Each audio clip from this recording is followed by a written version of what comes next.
Okay, so I totally pressed that by accident. I was like, so what's sorry. happening? I am so sorry. we That was were cool, though. we were about ready at that point. We were just playing with it. Come on. Yeah. We were certainly overdue to start. Yeah, that Hello, everybody. that was great. That was a great intro. Thank you, It was RC, quick. for putting that together. I really enjoyed that, actually. I couldn't stop laughing because I was like, oh man, I fucked up. But anyway, it's great to be here with you four and with everybody else. This so far has been a real hit for the diehards of each of our sort of relatively modest platforms. So it's just an absolute privilege to be here with the three of you guys. Honestly, I really just I value this is very high value for me, quite selfishly. So, but tonight I'm in charge of emceeing and getting all this done. I still got to figure out how to share my screen, but this evening we're going to be or morning, wherever you are. This episode, you might have seen the Greek, thanks to Sky. We're going to focus on techni. Okay. So, meaning craft, skill, so on and so forth. Etymological root of the word, technology. We are going to each present a specific magical technique. And I'm really excited for this. I mean, they put it to me. They're like, okay, you're next. You're going to be, what's your topic? I was like, oh, let's do a technique each. We'll all do that. And then about a week ago, I was like, God damn it. I picked like the most complicated thing that you could possibly like do a 4-way podcast on. But that's kind of, I'm constantly stepping in it. But yeah, I mean, I'm interested to see what you all have to present. Hell yeah. Yeah. What else? Offer something for the peoples out there while I figure out what I'm doing. Yeah, thanks, Ike, for being the front man for this this month. That's always it's if I did it last month, and as you yourself understand as a musician, it's all well and good to be a front man, but you get a whole new appreciation for performance when you learn the joys of being a backup player and a harmonist and getting to just sort of nudge things subtly from the side. And so I'll try and nudge gently today and just enjoy the experience of getting to hang out with you wonderful guys. It's just such a great treat, like you were saying. Relatively I don't know, small presence on YouTube for a lot of the occult community. People have especially for practitioners, right? It does seem practitioners have a hard time growing on YouTube. Eleutheria cracked the algorithm when he rejected summoning demons famously and got a deluge of fundamentalist Christian subscribers, as he told me. Oh, I just was like, "Hey, congrats on your success." He's like, "Yeah, they're all Christians." Oh, that's more Kiwi accent. Sorry, but I don't know if that's literally true, man. But either way, doing this whole 4-way thing is very cool, and my people have liked it, and we'll keep it going. I'm looking forward to presenting a very cool technique for you all today. Yeah. I made the mistake of going on like a relatively large podcast and talking about Gnosticism and Freemasonry. And this particular podcaster had a lot of like, I don't know, born agains, a lot of evangelical Christians. And my God, did they fucking hate me. It was like, there were like 8,000 comments in the chat about, whether it's the Illuminati or my nose is big or something to that effect. So it's I didn't have the same luck, even though I'm open about my Christianity and I reject goetic, chthonic, and demonic magic. But yeah, I mean that's the difference, it's like that. It's just, I think Eleftheria kind of sort of meets and responds to challenges and things like that. It's a very almost, it seems almost like a martial arts thing. Whereas I kind of just throw myself into fucking traffic all the time. Well, you can handle it, fortunately. Yeah. Well, yeah. I mean, in terms of my channel's, history, I suppose. Yeah, it seemed good for the first few years. The growth seemed very healthy, and I think that, well, when Christians commented, it was more because they were hate watching and saying, I need Jesus and stuff. I get the feeling, but because it was all very magical. But actually, when I started talking more about Jesus, not as an evangelical preacher, but just from the esoteric perspective, like just mentioning Jesus, suddenly things started to slow right down. I know we've spoken about that before, but yeah. And that's why we're starting it with talking about it again, right? Because we just love hitting that note in the algo. Yeah. I should have kept my mouth shut. I should have said the J word, but yeah. But I don't know. It's a bit of a mystery, really, the way that the algorithm works, and I think that the secret is just consistency and slogging it out for very little gain for the first few years. I guess. Who knows? Yeah, it's weird. Like, I look at my YouTube. I guess I'm not used to factoring into the Spotify plays too. I don't often look there. I just have my system of trying to get it out, but YouTube I'm a little bit more active on. And so the numbers are, compared to somebody, almost anybody else, my numbers are really low in terms of views and likes and engagements. Now, the interesting thing is, it's very strange to me, is that like I travel all over the world, and somehow every time I talk to somebody, they've listened to an episode of my podcast, or they have something to say about it. So it could be a case of it's getting out to the right people. I don't really know, but I'm going to keep doing it because I started it because I liked doing it. Somebody messaged me earlier today, and if they're watching, they responded to the newsletter I sent out this morning on demons, and I'm not trying to throw any shade here. It's just it's a great example. It's a great example. The guy was like, you do so much shit, I feel like you can buy locate. And I love to say, if I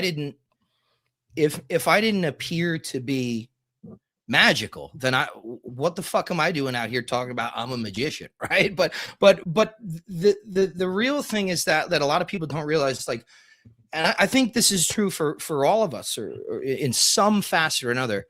I was doing it this fucking hard for over 20 years. It's just now I'm in front of people.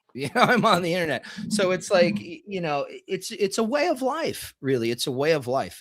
That's, if you want to work the way any of us do, be able to speak on all this stuff like any of us do, you can't be a tourist. Like, I'm sorry, this isn't one of those things where you can go and buy all the shit, buy all the gear, and then all of a sudden pretend like you do this. It's like real will know real sort of situation. We're going to prove that tonight with techniques. All right. So I think, go ahead. I do want to say first, before we move on, about Eleftheria.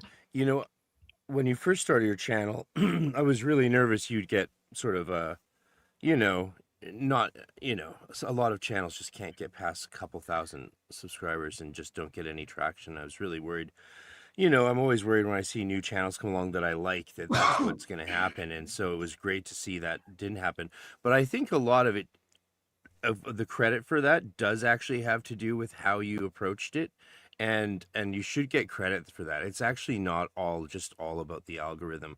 Your approach of being there on camera, having, like, this is what pulled me into your channel right away, right? This is why I liked it, is because you were just talking face to the camera, giving your experiences, thoughts, feelings, knowledge straight up. And you started doing that at a time when YouTube, apparently we know now, was moving back toward that kind of content. And if you follow their creator updates, you can actually see that quite clearly, that was where they were returning to, away from the flashier, okay, so you can make sort of commercial corporate style production value as a solo YouTuber now. And that caused people to be less interested in that kind of thing. And you were really hitting that, and you were doing it consistently. So a ton of honestly, I think most of the credit goes to you and your courage to put yourself out there like that. Yeah, no, Yeah. I think it's true. It really is true. And for anyone else wanting to do anything like what we're doing, I'd say that's a good way to go. It's something I certainly didn't feel comfortable doing, is just putting myself out there and being as open as you were. I still don't do that. I obviously still don't make videos like that. I've tried a few times, and I'll do more. But yeah, you really, I think your courage and your humility and your knowledge and experience really is what did it. And I think that should be highlighted for people, or at least just for you, bro. Yeah, thank you, brother. Yeah, authenticity, I suppose, is key to the key with this kind of content, and that's what we're going to be doing tonight. We're going to be sharing our authentic experiences and knowledge on very specific techniques. Oh yeah. Yeah. So we wanted maybe to we be can... a bit more touchy-feely for the audience, just so the audience knows. We wanted to be a bit more, experiential, kinesthetic. Go Kino on you. Well, because you've got a bunch of practitioners sitting here, and there's enough talking heads just kind of, giving their thoughts and prayers to what's going on. So I think it'd be nice for people like us. Also, I don't really do stuff I don't demonstrate anything. I don't really teach anymore in that way on YouTube. I give courses now, and I teach privately, but this would be nice to just offer something. I think maybe we can go around and talk about, and just really quickly just mention what we're going to discuss tonight. For my part, I'm going to talk about scrying, particularly with an obsidian mirror of some kind. So what about you, Eleftheria? What's your plan for tonight? Well, my plan for tonight is to talk about a technique from the Lesser Key of Solomon. Everybody knows about the Goetia, but there's actually 5 books in the Lesser Key of Solomon, and one of them is the Ars Paulina, which is like a scrying technique to contact a person's natal angel, which is quite interesting, and I believe a very underrated part of the Western esoteric tradition. So I'm going to be going into a bit more detail on that. Awesome. What about you, Frater RC?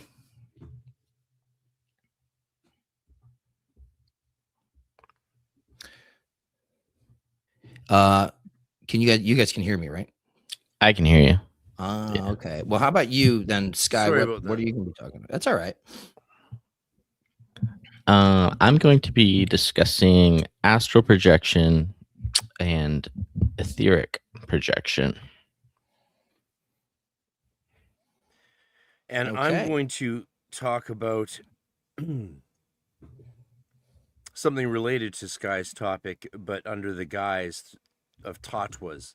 And it'll be also in the form of a tribute to a recently departed great adept that some of us have known or at least heard of. And our last conversation before he passed recently was on the topic of Tattwas.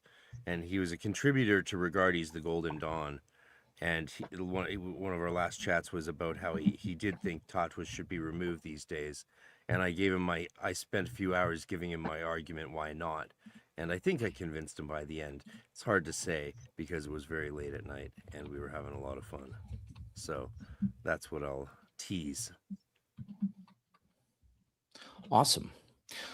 So this is a pretty this is going to be an intensive night, so we might as well get started, because I don't know how long these presentations are gonna take. I'll be looking at questions in the sort of aggregated chat here that we have. It kind of feeds us certain comments from each of our channels, but we're going to save all the questions to the end so that everybody can kind of get through their piece. Then maybe the four of us will kind of just round robin if we have any questions to the person who just presented or comments, and then I'll just take a minute as moderator, look at the chat, see if anybody has any questions. So also, you know, it doesn't hurt to super thanks either. That might get you a little ahead in the world. Super chat. Okay. Let me see if I can pull this off. I'm not certain that I can, but I'm going to assume that I'm going to go to present, share screen, allow. Bam. Can you all see that? I can't. You might have to add it to the stage. Here, let me do it. Ooh. There you go. Hey. Sexy. All right. So I am going to talk about scrying this evening. This is a practice I really enjoy. There's many different types of scrying that you can do, but it certainly is one of the more ancient magical techniques or visionary techniques. It's a huge part of magic, dating all the way back to at least the PGM, right? The Greek Magical Papyri. So we're talking about several centuries BC and several centuries CE, particularly in and around the areas of Alexandria, Egypt, and even Thebes, actually, which is modern day Luxor. It's a collection of texts, and I'm sure most of you know, but just to reiterate, it's a collection of essentially. You've got one camp that thinks that they're these sort of renegade magicians for hire, and you got another, right? So that would probably be Stephen Skinner, and you've got another camp, David Frankfurter, who's a scholar as well. I'm not sure if he's a practitioner, but certainly a scholar, and he believes that more of these various texts over that several century, I think between 500 and 5 centuries to a millennium of different texts in that area. He believes that they were much more hieratic in nature, that they were actually priestly. I see evidence for both, right? Because these are, after all, hieratic, quite involved arts that require a stated relationship with these entities and these deities. One of the ways you can develop a relationship with, I recommend, an angelic entity, with, I recommend, I would say more exalted, less cosmic, more hypercosmic form of deity. One of the ways to do this is scrying. Okay. And it plays into dream work. It plays into ceremonial magic. But we do have scrying in the PGM, and that is typically, well, I'll get into that a little bit later. The term scrying kind of throws people off, and really it comes from a Middle English term, to descry, meaning to catch sight of something, but it's etymologically related to the word describe. It's similar. So what essentially we're doing is we're attempting to catch sight of these entities, spiritual entities that are by their nature disembodied. Right? They don't necessarily automatically have one single uniform body the way we do. Human souls, according to this ancient tradition, are tethered for a time to a material vessel, which actually serves as a kind of tomb, a kind of cryogenic chamber for the sleep of the soul. But these entities that we attempt to interact with, and we'll get into why you would do stuff like this later on. But these entities that we attempt to interact with, they don't have strict material forms. They are disembodied intelligences that can present can present a form, usually using the operator's available imagery. Okay, this is one of the reasons in esoteric orders we inculcate all these specific symbols, these symbolic vocabularies. It's just so that in the middle of a scrying session, you know, you don't see Big Bird in the mirror, because that's kind of what you've got in the junk file of your subconscious. Rather, you know, we use things like talismanic images to sort of lay out our expectations for what any particular angel or entity should look like. That's a totally different but related technique. I won't go into that. But one of the ways that we do engage primarily with trying to create that state of receptivity, right? A lot of people believe that the imagination is something that like you're projecting, you're creating. It's like fantasy, you know, it's stream of consciousness. It has that function, certainly. But there is another function that practitioners of magic and mystics also know, that it is an organ of spiritual perception, of a receptivity. And that's what we're trying to bridge the two. We're using an activity to sort of understand, know things about the entity that we're about to contact, know the name, know how to call it forth, know your protocols, you know, for how do I do this as safely as possible? How do I put sufficient guardrails on this project so that I don't immediately become prey to delusion or a deceptive entity? Whereas the more passive function is going to be actually seeing, viewing the entity in some form of reflective surface. Okay. Now there are many ways to do, or several ways to do this. In the PGM, they would use these scrying bowls, okay, brass, sometimes silver. You could use crystal if you can kind of get your hands on that.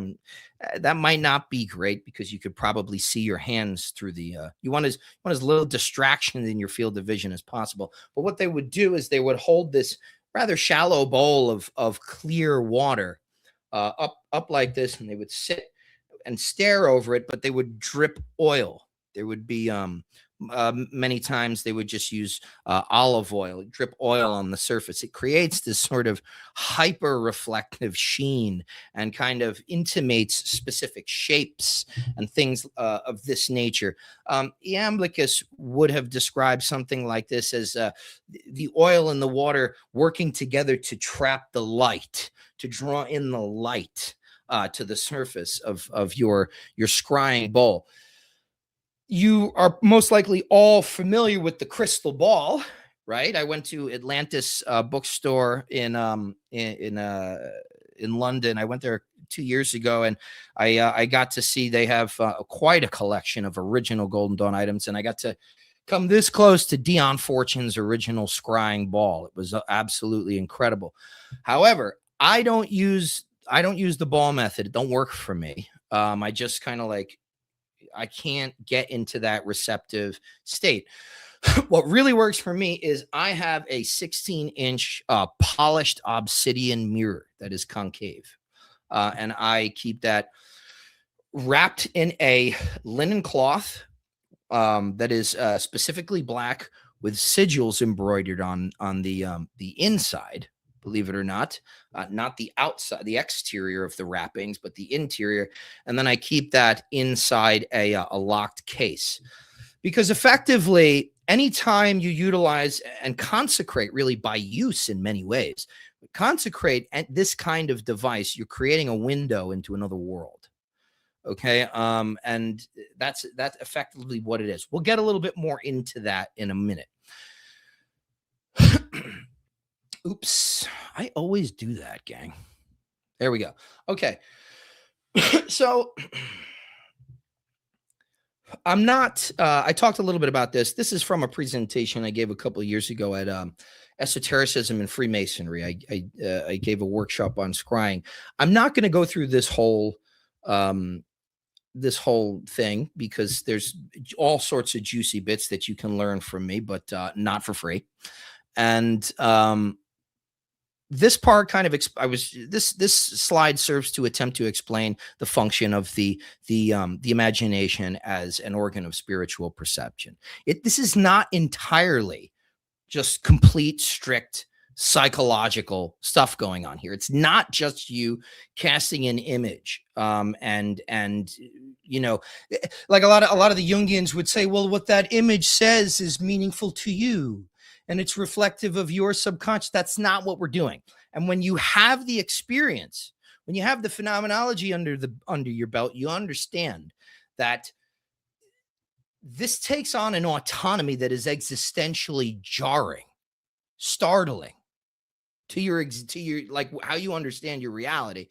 The only thing that I remember thinking the first few times is how is this happening? I'm not thinking this. And there is an objectivity to whatever is appearing, whatever you call forth. Is that going to happen right out of the gate? I don't know. There are ways to test for delusion and things of this nature. So you're going to hear me from now on referencing the imagination as the imaginal, right? Because I want to separate the rest of this presentation from the negative stigma of the imagination as something that is fake or contrived or self-generated. I'm going to use it in the way that Henry Corbin, the great religious scholar and translator, he fitted this term. He didn't coin it, but he fitted this term in an academic milieu while he was translating ancient Iranian sort of spiritual, metaphysical texts. They might have been Sufi, actually. I can't remember just now. And he said, you know what? The imagination just does not cut it. It does not cut it. There's too much there. So I'm going to call it the imaginal. And it's a faculty now. As a matter of fact, in magic, it's one of the 4 powers of the soul. So some famous scryers, at least in the Western world. John Dee was actually not a scryer, but he is most commonly associated with these scrying sessions. He was a great ritualist, a great scholar, a great occultist.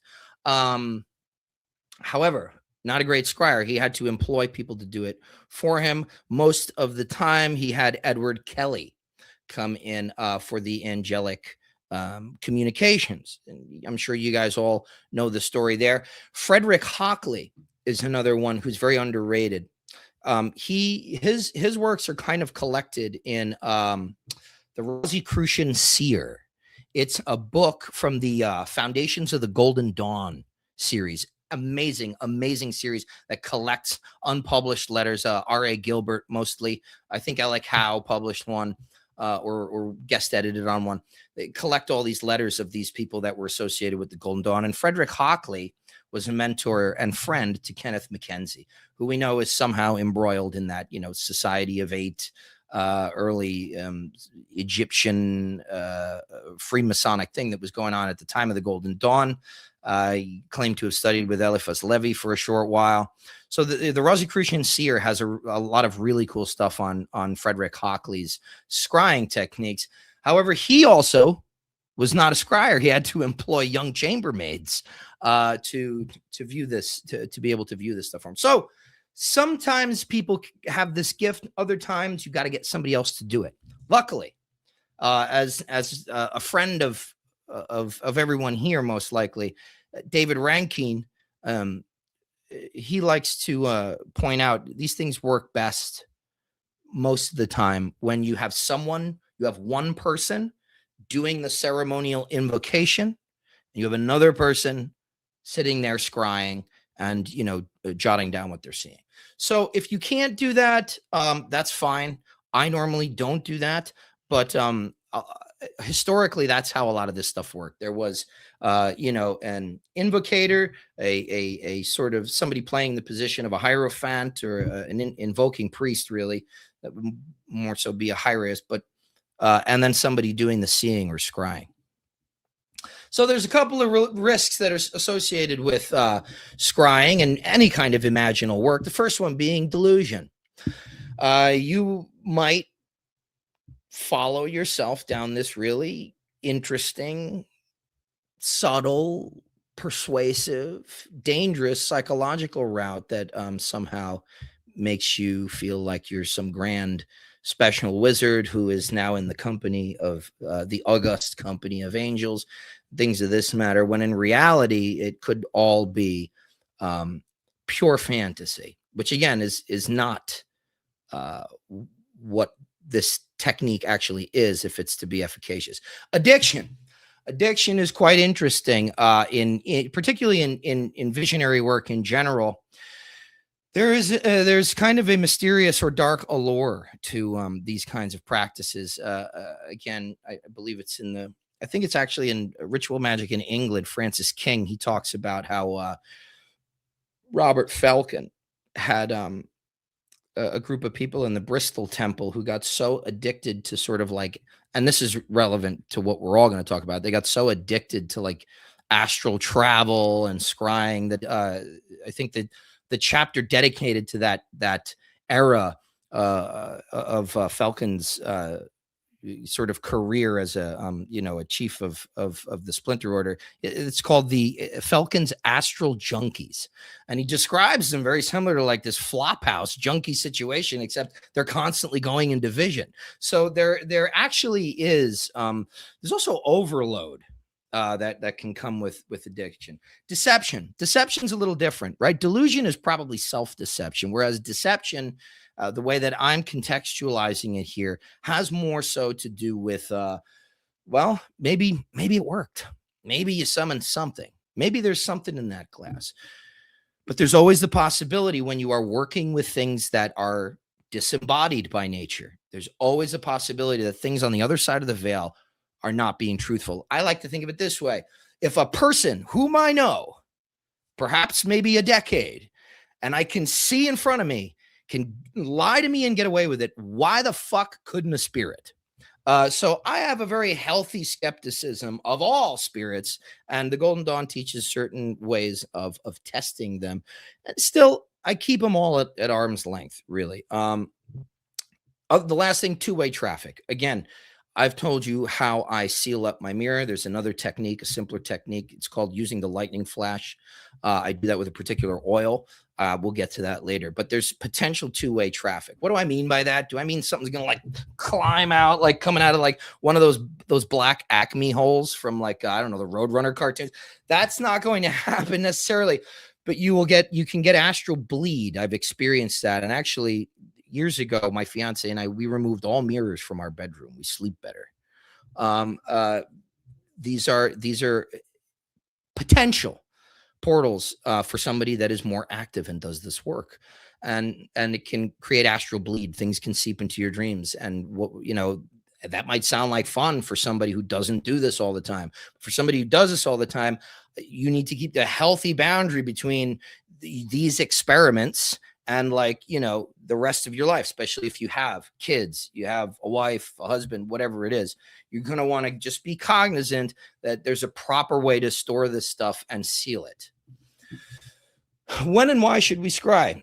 Well, always use divination. I always use divination to see if it's even necessary to scry. You find whatever you use, whatever divinatory technique is best for you.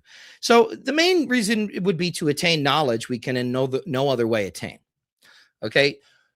Another reason is to approach a deity or other spiritual entity. Why would we want to do that? Well, if we're thinking about this theurgically, there should be a divinizing effect. And this is just kind of like a Zoom call. You'll eventually get in a room, so to speak. But first, these are usually preliminary. When you want to draw in and begin working with a deity, an angel, some form of spirit, you want to first use this buffer. Why? We'll see, because this is contained. There's actually a magical container that your scrying device goes into, and we're going to discuss that. To obtain theophany, from the Greek word theophania, the revelation of the deity when other measures have not been forthcoming.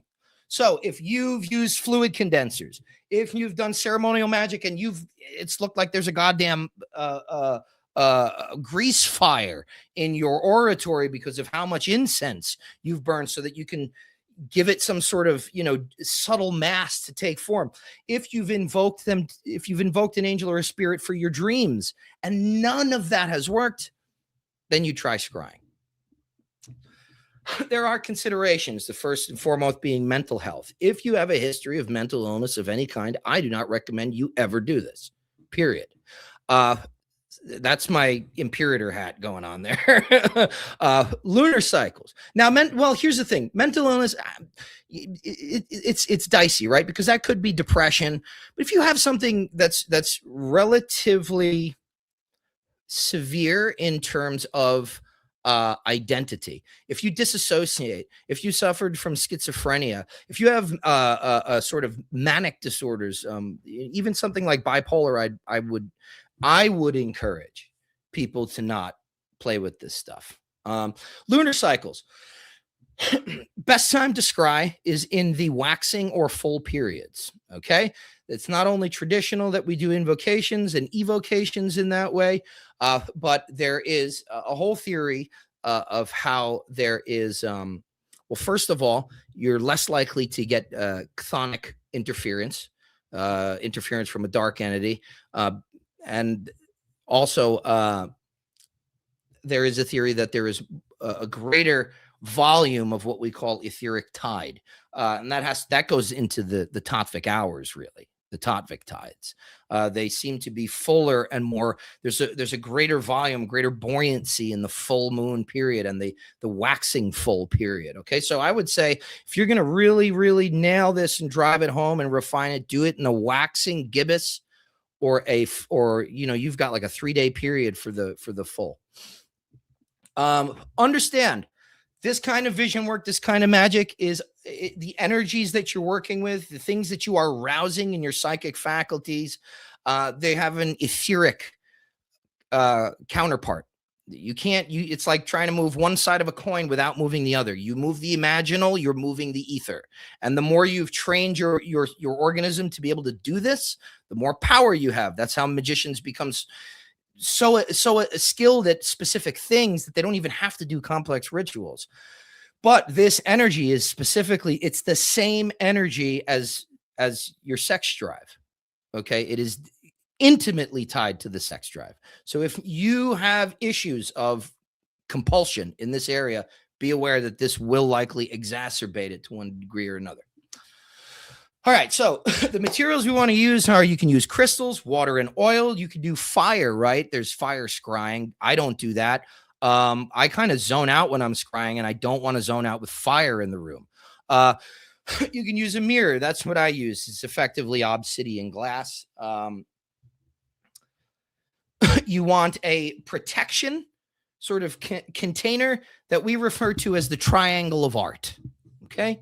This has precedents that do go back to the Greek Magical Papyri, and more curiously, the Pergamum triangle of Hecate, which dates to the 3rd century, that was found in Pergamum, which is now modern day Turkey. It's a very, very cool artifact. I recommend you go and check it out. Actually, you know what? Hold on. I've got mine right here. This is not consecrated for magical use. This is just an artistic version, and I'm going to show it right here. So this is a replica of it. I believe it's in it's either in silver or brass, and it's got the triform Hecate and words of power here in Greek and Coptic. So very, very, very, very cool. It would have had a little stem right here in the middle that you would sit something on, or you'd place a bowl on, or something to that effect. This is a magical container, specifically for restriction and binding. This is protective things so that things don't seep out. Okay. You will likely see that when Frater Eleftheria starts talking about his methods, because this is a huge part of the grimoire tradition. It's a huge part of Solomonic magic. We call it the triangle of art. So those are the basic things that you're going to need. Here's a nice example of how you would do this. You've got 3 circles, a triform sort of nested circular system here. These are actually supposed to be specific colors. I believe red on the outside, green on the inside, and I think black in the center here. I'll double check that in a minute. and then you would have the names of the 4 archangels. You would have various divine names. There are several that you can use, or you could just write them inside the triangle. I prefer actually to use the circle around me and keep the triangle out, like on a tiny little stand, like a desk. Not really a desk. It's like a little platform thing. And I keep it just outside of the circle, but close enough so that I can gaze into it. Okay. That's, you don't have to do it that complicated. I'm like the magical version of Howard Hughes. You go wash my hands. You go, you know, I'm like a magical germaphobe when it comes to this stuff. Here's a really nice version where they've embedded the scrying, the obsidian mirror into. So this is a more traditional, you know, you've got a triangle of art because of the names that you have here. I think it's what anafaxeton, primeumaton, and tetragrammaton. That's how you will find that usually in the grimoires in one iteration or another. Those words, and then Michael they've got here, who is the angel of protection, right? He's the one who casts Satan out of heaven. And here's the thing. A lot of this stuff is based on, and I'll let Eleftheria go into this, but a lot of this is based in a specifically Judeo-Christian milieu. Okay, so you'll be using a lot of those angelic names for protection. You might even be calling one of them into the mirror. If you are to work with something that is archangelic, I would say once you confirm that it is what it's telling you it is, once you have satisfied that, I wouldn't use the I don't like to bind angels, so I would not have to use it anymore if I were specifically re-evoking this particular entity in the mirror. You usually do that by getting a symbol from them or a word. How may I reach you again? You know, it's like we're on a payphone. What's your landline? You know, it's one of these kinds of things, and you'll work that out for yourself. I don't have the time. So the receptive state, let's say you've got your thing set up, right? You're in your robe, you're in your whatever it is, your Tau robe. I like to use my priestly vestments. I have a clerical ordination in a line. I will use the stuff that I would use for exorcism in terms of regalia, and then I sit, you know, do all my fumigations. I use hyssop and consecrated holy water to asperge, and then I would sit down. First I would do my ritual techniques, and you evoke it from the mirror. You're calling it forth using various names and formula, and then you sit. And this is going. You don't just call these things once. You call them till they come, one way or another. Okay, it's not this thing where it's like, well, I've put it out into the ether. You call them until they come. It's like if I really need to get in touch with RC, I just keep calling him till he picked up, you know. And look, and sometimes they're not available, so you leave a message. You try again at the best next time. You know, doesn't necessarily mean that you suck at magic because your first time you didn't get anything. Try again. See what you did wrong. Writing all this stuff down in a journal afterwards is super important to check and see, like, well, okay, what was the chain of signal? Where did I go wrong here potentially? So at this point, you'd get into the receptive state, but it's gonna, you know, a lot of people need some training for that. I use meditation.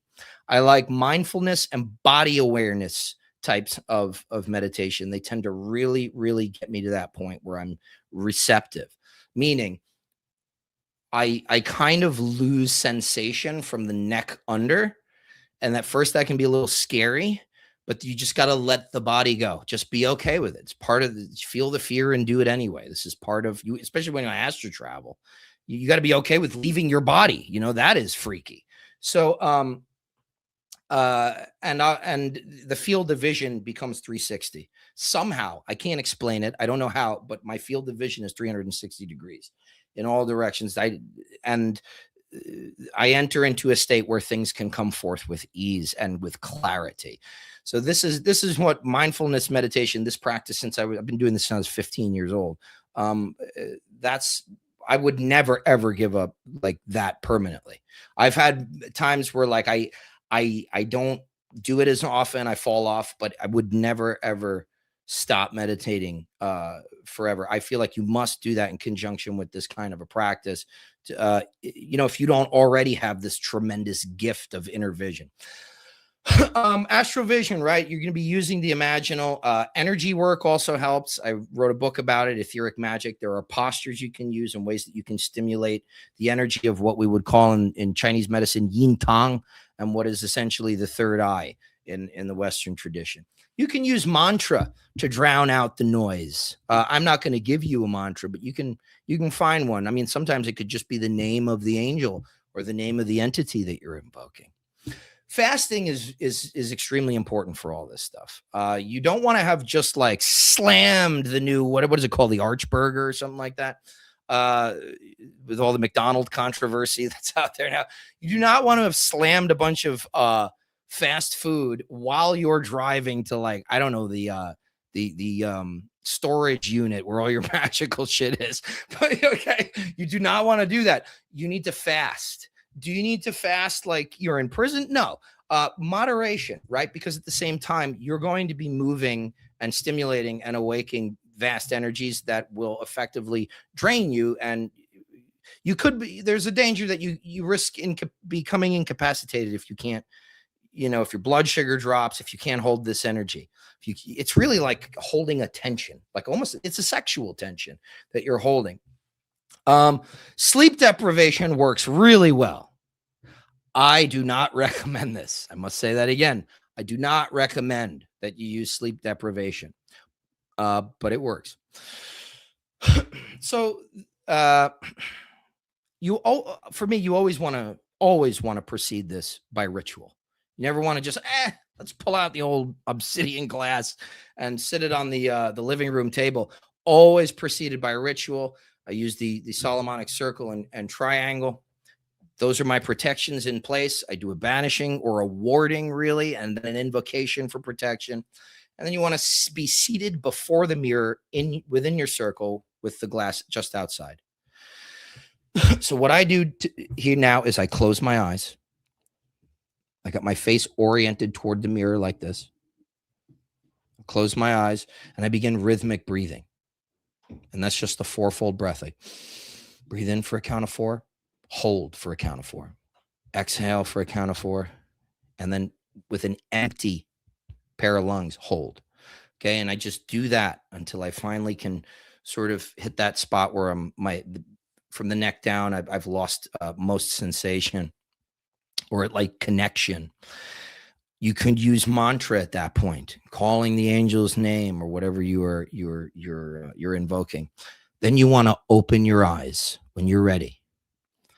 And you don't want to look. What you're going to try and do is you're going to try and activate your active vision and be looking for it the way you would be like, where did I park my car? You know, like hyper vigilant, kind of like what. That's not the way this works. The way this works is that you soften your gaze as if you are staring, because the thing is not actually appearing in the mirror. The thing is appearing to you in the eye of your mind. You are using this as a prompt and as a canvas on which your imaginal faculty will contact and be able to successfully have this thing come into view. And you just soften your gaze and continue to call and continue to breathe. You don't want to get worked up. Now, before we go into testing the entity, what I would do also at this time is I would have a pencil in my hand. Okay. I would have several pieces of consecrated paper. And if and when I did make contact with the entity and I began to ask it questions, what its name was, so on, of its nature, if it told me anything it told me, I would be writing down. I'm not breaking eye contact with the mirror. So it's very important. You have a very big piece of paper and plenty of it. You could develop a shorthand. That seems a little involved for me. So there are various invocations, prayers, and forms of interrogation that are associated with testing the image and the entity. There are specific symbols. The first are geometric. Okay. You can use the cross, the rose cross. Okay. Some people choose to actually have a crucifix and show it to the being in the mirror to see what their response is. Others simply trace with a wand or a dagger in before the mirror on its surface, as it were, without actually touching and scraping it. A pentagram, either a banishing pentagram or an invoking pentagram, see what the response is. The second thing is, and I'm only giving a few here because I don't want to take up too much time. I think I've already gone for about a half hour. But the next set of symbolic tools that we're taught to use in the Golden Dawn are the Hebrew double letters, specifically the ones that are corresponded to the planets. Okay.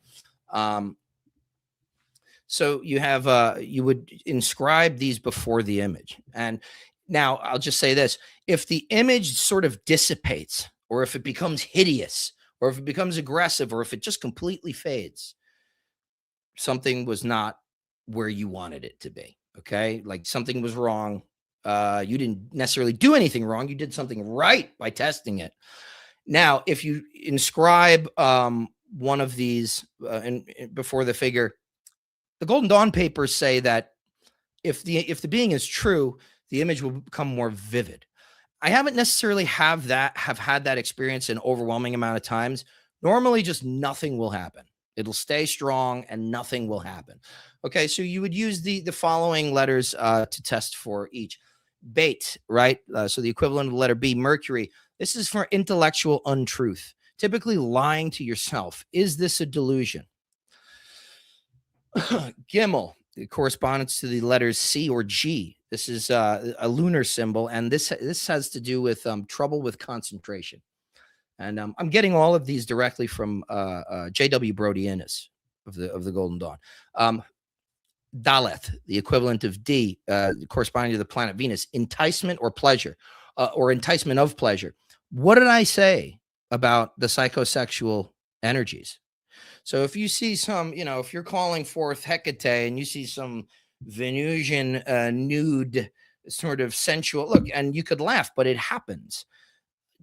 I would test it immediately with Daleth, or the planetary symbol of Venus, and to see if this was, I don't know. It's I am but a man. I'm a hot-blooded man. Kaf. The equivalent of the letter K, planetary correspondence is Jupiter. Imagination. Are you creating? Are you projecting this rather than receiving it?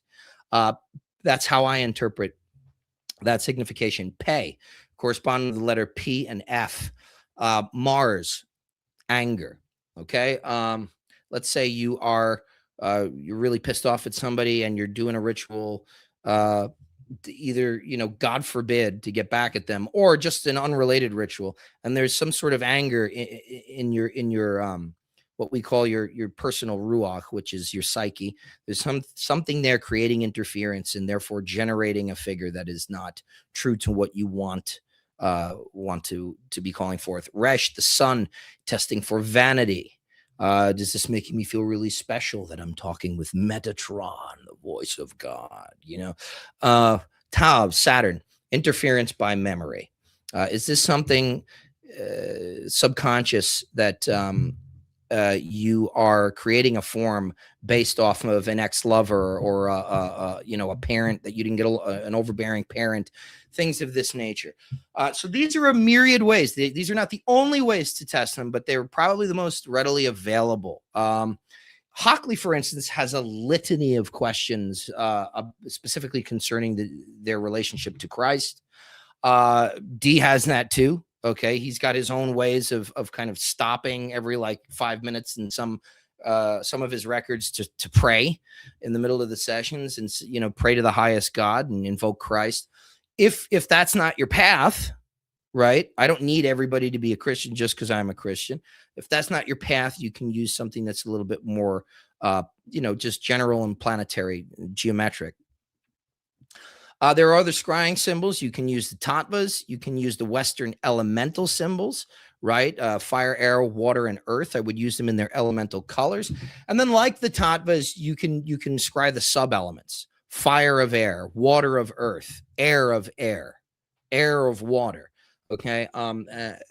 there's a whole system for that. It's a different technique, but you can look into it. Just type the sub elements of the Tattwas or the sub elements of Western magic. You can scry planetary symbols. You can scry zodiacal symbols. You can scry tarot cards, which is a lot of fun. You can use the tarot cards, which is as something we refer to as sharim, gateways. They become this sort of picture that you enter, and you can walk around and observe the astral environs there. Here's a good one for the sun. The last thing I want to say, okay, Kabbalistically, I mentioned something, the Ruach of the person, the personal Ruach. You may summon something. You may have a conversation.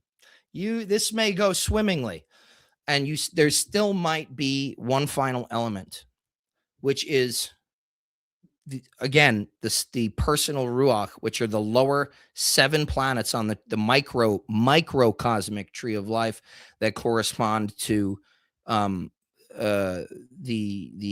the psyche of the person, their interior wants, needs, emotions, thoughts, memories, desires, conscience, so on and so forth. We call this personal interference. And no matter what comes through, there is always a little bit. Effectively, the light of the being, the light of the spirit, or perhaps the information enters and passes through the Ruach, the psyche of the individual, and then here grounds itself in the outer persona. As it passes through these planetary spherot, as we conceive of them as psychic powers, psychic elements of the self, they are tainted. They are colored. Okay, they're colored in some form by our understanding, the way we have interpreted this. Like a lot of times, you don't get somebody who says, "Yeah, okay, so on this day, Iran's gonna go." You don't get that a lot of times. You'll get good information, but you'll get it in symbols. They could be right in front of you and all of a sudden put an image in your head, and it's stark. It doesn't belong there. It's intrusive. It's vivid. Boom. How do I interpret that? So there are many ways that you will receive information. It's not as cut and dry as I'm just talking, like having a conversation with a spirit. Sure, sometimes that can happen, but a lot of times not. And in those interpretational moments, those moments of reception, there is danger that your personal Ruach, your personal psyche will somehow filter and change the message. This is why, and I end on this, if you channel, I recommend do not write books on what you received. Tell us about the technique. Tell us about the history of it. But no, the things that you derive from these scrying sessions are for you. They're not for the world, okay? So I do not recommend that you go off the chain there. If you were interested in any of the little tidbits that I gave here, I'm offering a course right now. It's meeting every other Monday called Techniques of Greco-Egyptian Theurgy. We will learn fully how to scry from the traditional water and oil method, along with 20 other techniques of ceremonial magic that are specific to the Hellenistic and Greco-Roman periods of Egypt. You want to know more about that? Hit me up, ikebaker.com, ikebaker.com. There's a little chat widget in the bottom right corner of my screen, or your screen. Whatever you type in there goes to my personal inbox. So just message me there, and I can tell you more about the course. All right. I don't know how to stop presenting. So, here we go. Here we go. All right, so that was a doozy. I didn't really know what I was totally going to be talking about, but I just went through the slides and let it fly. I hope it wasn't too much. No, that was great. That was epic, and yeah, thanks. Yeah, does anybody have any questions? I kept an eye because I know we'll be tight for time today. I just have that feeling. And now we know for sure we will be, of course, because we got a lot to do. But I kept an eye out for questions that were pertinent, so we could just do them. It's a wild chat today. I've put a few people in a timeout. Don't spam people. Don't spam the chat. Come on, let's have fun. But Haide, Theon. Yeah. Theon, meet dad. I see somebody's writing. So the one question that really stood out was someone asked, why did you put astral in quotation marks? And I think that is actually a really good question, because Mhm. it's a word we use a lot and we rarely Exactly. define. Yeah. So over to you.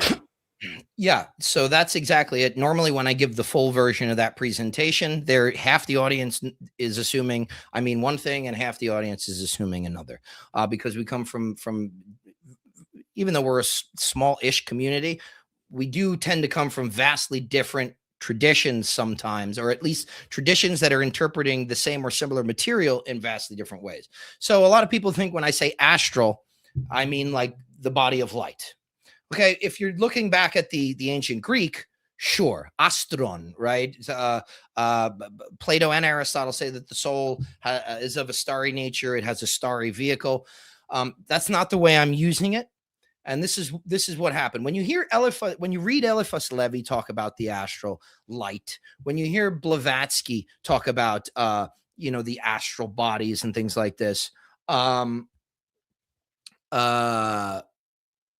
They mean that starry kind of what I call the etheric field. Now, after Blavatsky died, right, she appoints Alice Bailey, but a Leadbeater and Annie Besant kind of challenge Alice Bailey's authority as the successor to the Theosophical Society, and they begin writing all these treatises that become wildly popular. I mean, I still recommend, even though the guy was a pervert and he was probably a pedo, I still recommend people read what Leadbeater wrote on the chakras. Haire theon miter polionime kaligenithle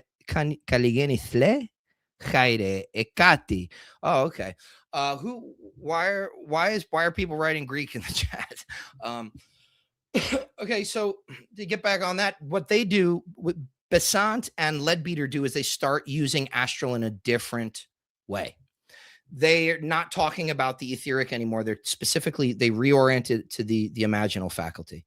And when you hear Dion Fortune, when you read Crowley, when you read Regarty and the later traditions of these people were extremely influenced by theosophy, extremely. You couldn't not be.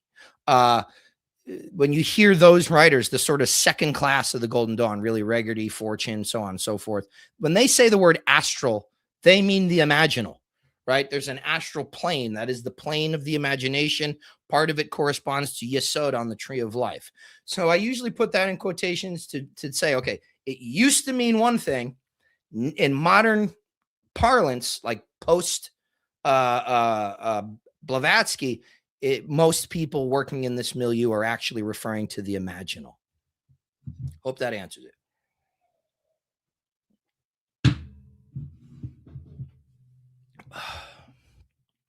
Yeah.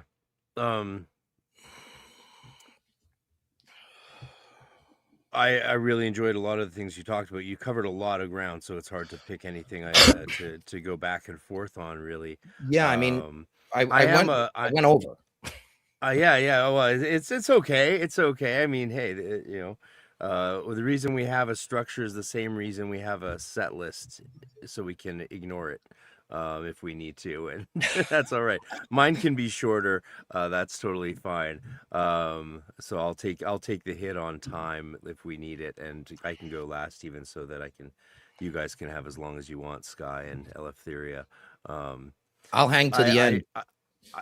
I wanted to say it's interesting to hear that you focus on Black Mirror scrying, and also it was really interesting to hear how you keep it and all of that. I'm one of those rare copper bowl scryers, actually.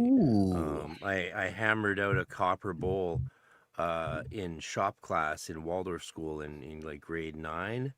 Wow. And we were all, the teacher actually gave us all squares of copper and a hammer, and you just that's what we did for many weeks. That's we amazing. Just worked on our copper bowls. You start in the center, start hammering in a circle, and it's a square, but by the time you're done, it's circular. And here, I'll show you what I did, actually. I don't mind showing mine. It's not.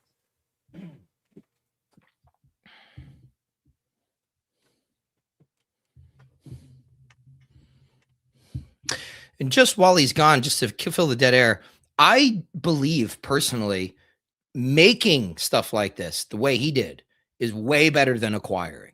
I'm not saying acquiring is invalid, but I'm certainly saying because he made this thing, that is going to be a potent thing that is connected to him, for the rest of its life. Yeah, I love it. Thank you. And the reason I was surprised, so it was so interesting actually how it was almost like if this happened to me now, I would see it as, the angels doing it or the spirits doing it, because I had just recently seen that old film, which is a good one, of the old Nostradamus movie, and he was using a scrying copper bowl, and he had a ridge on it, and then he had the water in it, of course, and I think he was using herbs, a lot of nutmeg and stuff. Anyway, so I modeled it off the one I saw in the movie because it was such a powerful film, that old Nostradamus film. And so here it is, and so here's the back side of it. So there you go. It's not huge. It's not huge. Doesn't need to be. And so, and yeah, that's what I've been using this since 1994 for scrying. Amazing. And, yeah, a lot of kids didn't take this project so seriously, and I think my woodshop teacher, Mr.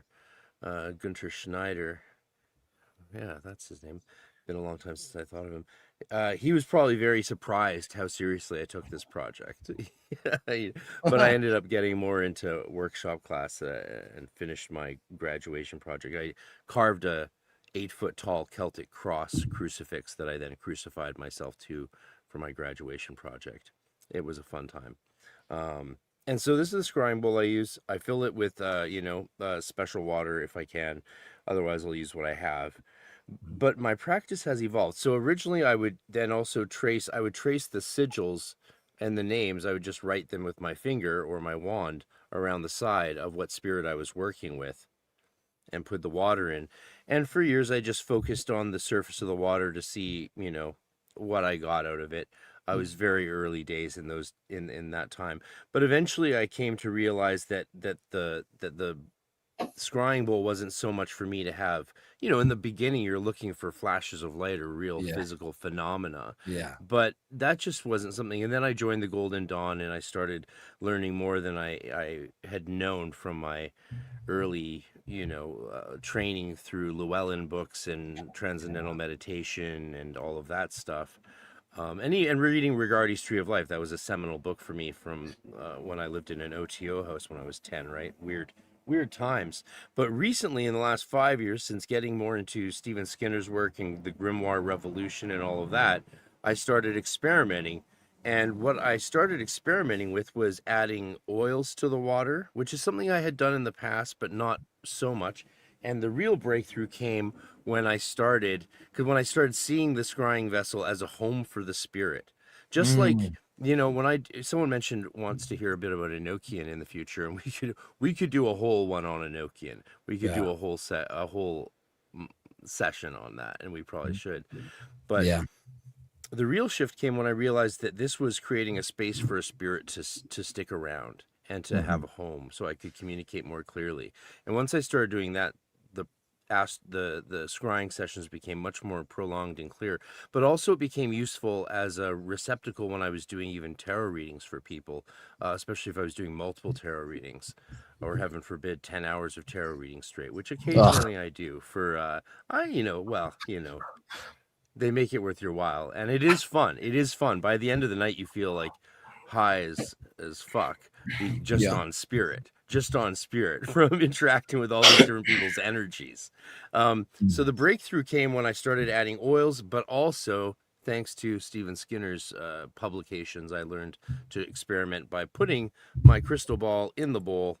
I had never done that before, and giving it a wash with the essential oils, sort of creating a fluid condenser type of situation. And that just became a really, sometimes it looks like it's glowing while I'm doing my rituals. And it and then to top it off, so when I'm doing Shem Angel work, I don't use this wax tablet anymore, so I don't mind showing you. I'm making a new one, but then I would put this on top of my wax tablet for Shem. There you go. and put that there, and it creates quite a powerful little nexus for energy. And yes, to test spirits, I would indeed hold up my big Celtic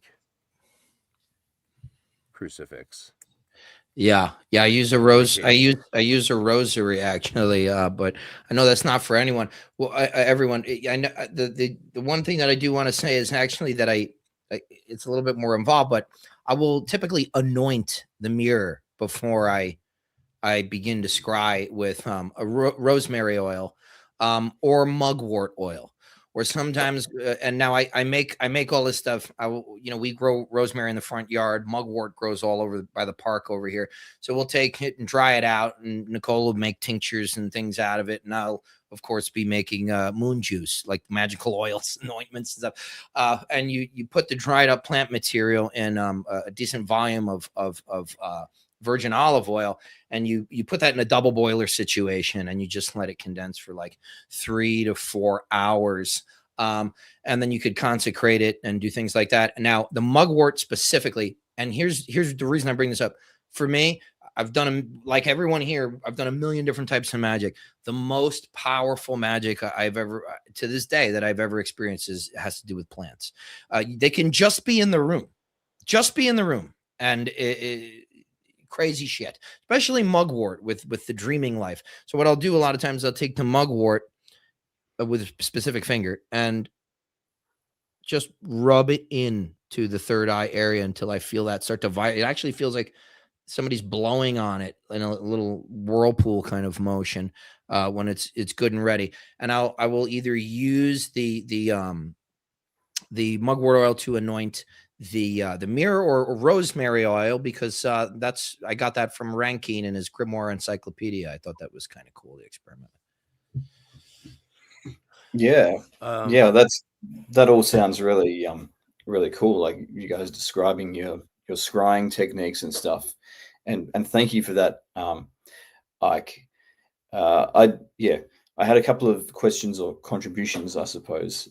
In my experience scrying, I'll usually use a crystal ball, sometimes an obsidian mirror, but I really resonate with what you said about how the mirror or the crystal or whatever it is really just something for you to kind of use as a basis for seeing things in your mind. You didn't quite say it like that, but more or less is what you were saying. Because what I've found is when I'm scrying, the crystal ball, for example, it might be like a point of focus at first, but then quite often I'll find it when I'm in the zone, I just close my eyes and the images come kind of just in the mind's eye. But so it's not necessarily that there's anything special about I mean, maybe there can be if it's a very charged. I mean, it certainly adds something to the ritual to have this talismanic kind of object that can connect you to those realms. But I think, it's kind of an aid in something that's going on in your own mind. That's at least in my experience. But having said that, when it is just looking into your mind's eye, it's like there's a lot more interference that can happen. Like your mind can interfere a lot more. Whereas like when you're looking into an object, like a scrying mirror, and an image pops up, it's, it takes a lot of effort to draw something through an object like that. So the things that I've been able to, when I'm actually scrying and properly looking at the object, the information, it's harder to get, and it comes out sometimes letter by letter, but it seems to be more reliable than just looking inside. So I wondered if you had anything to say on any of that, and also just in terms of when we receive things, when we receive information, it being personal. I think that can be true a lot of the time, but sometimes I feel the spirits do want us to share things with other people, and they usually tell you if they do. but also that's kind of what happened with Dee and Kelly. When they were receiving the tables of Lower Gaiath, they said, this will restore the holy books. So like the implication was that they wanted that information to be shared. But I think it can be wise to keep information like that under wraps until at least the appointed time when it's appropriate to share. But well, yeah, and Dee and Kelly didn't have Facebook. That's like a major thing is the virality of stuff I found that it can really, things can get out of hand now in a way that they just couldn't have in the past. And but it's all, I totally agree with what you're talking about in terms of it's all of this stuff, even like the correspondences of the Tree of Life. It's all scaffolding. It's scaffolding, now one of the, and I want to toss it back over to you, Frater Eleftheria, after I say this last piece, because I'd like to hear how, I think you mentioned in the chat that what you were going to cover would dovetail nicely with what I just talked about. So maybe you'll go next.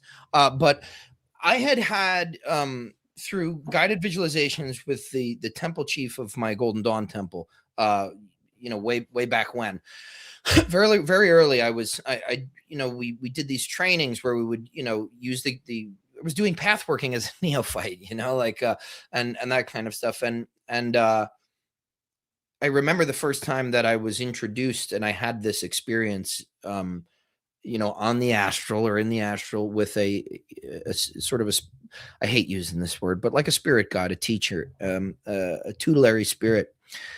And I couldn't even understand how this thing, which was in my mind somehow, had just the most complete autonomy and this vividness that was almost threatening to outshine my vision. And all I could think was, I am not thinking this. Now, years later, I'm reading, studying, poring over Iamblichus, and I come over a little piece. I come upon this little piece that he writes in De Mysteriis.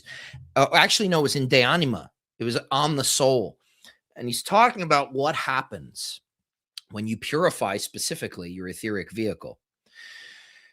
You increase your epididiotis, your receptivity to the gods when you purify the etheric vehicle.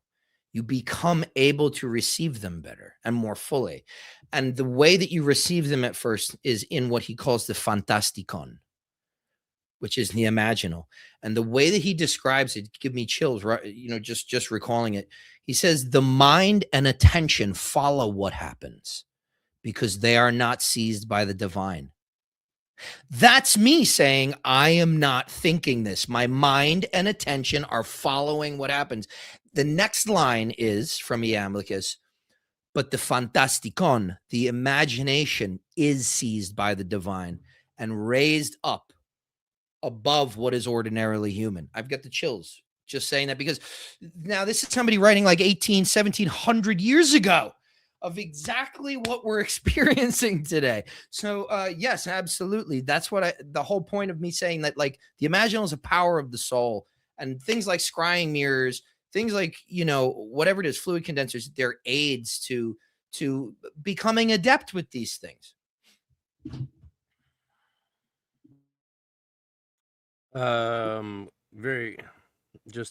So you have a couple questions. Someone super chatted a question. Is this all done alone?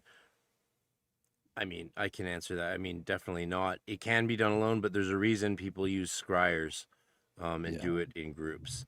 And someone, occultology, thanks for the question.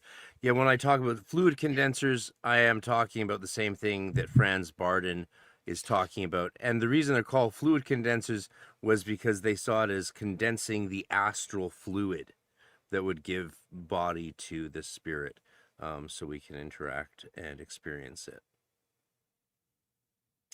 Yeah, and then there's a lot of other questions, of course, but not all on point.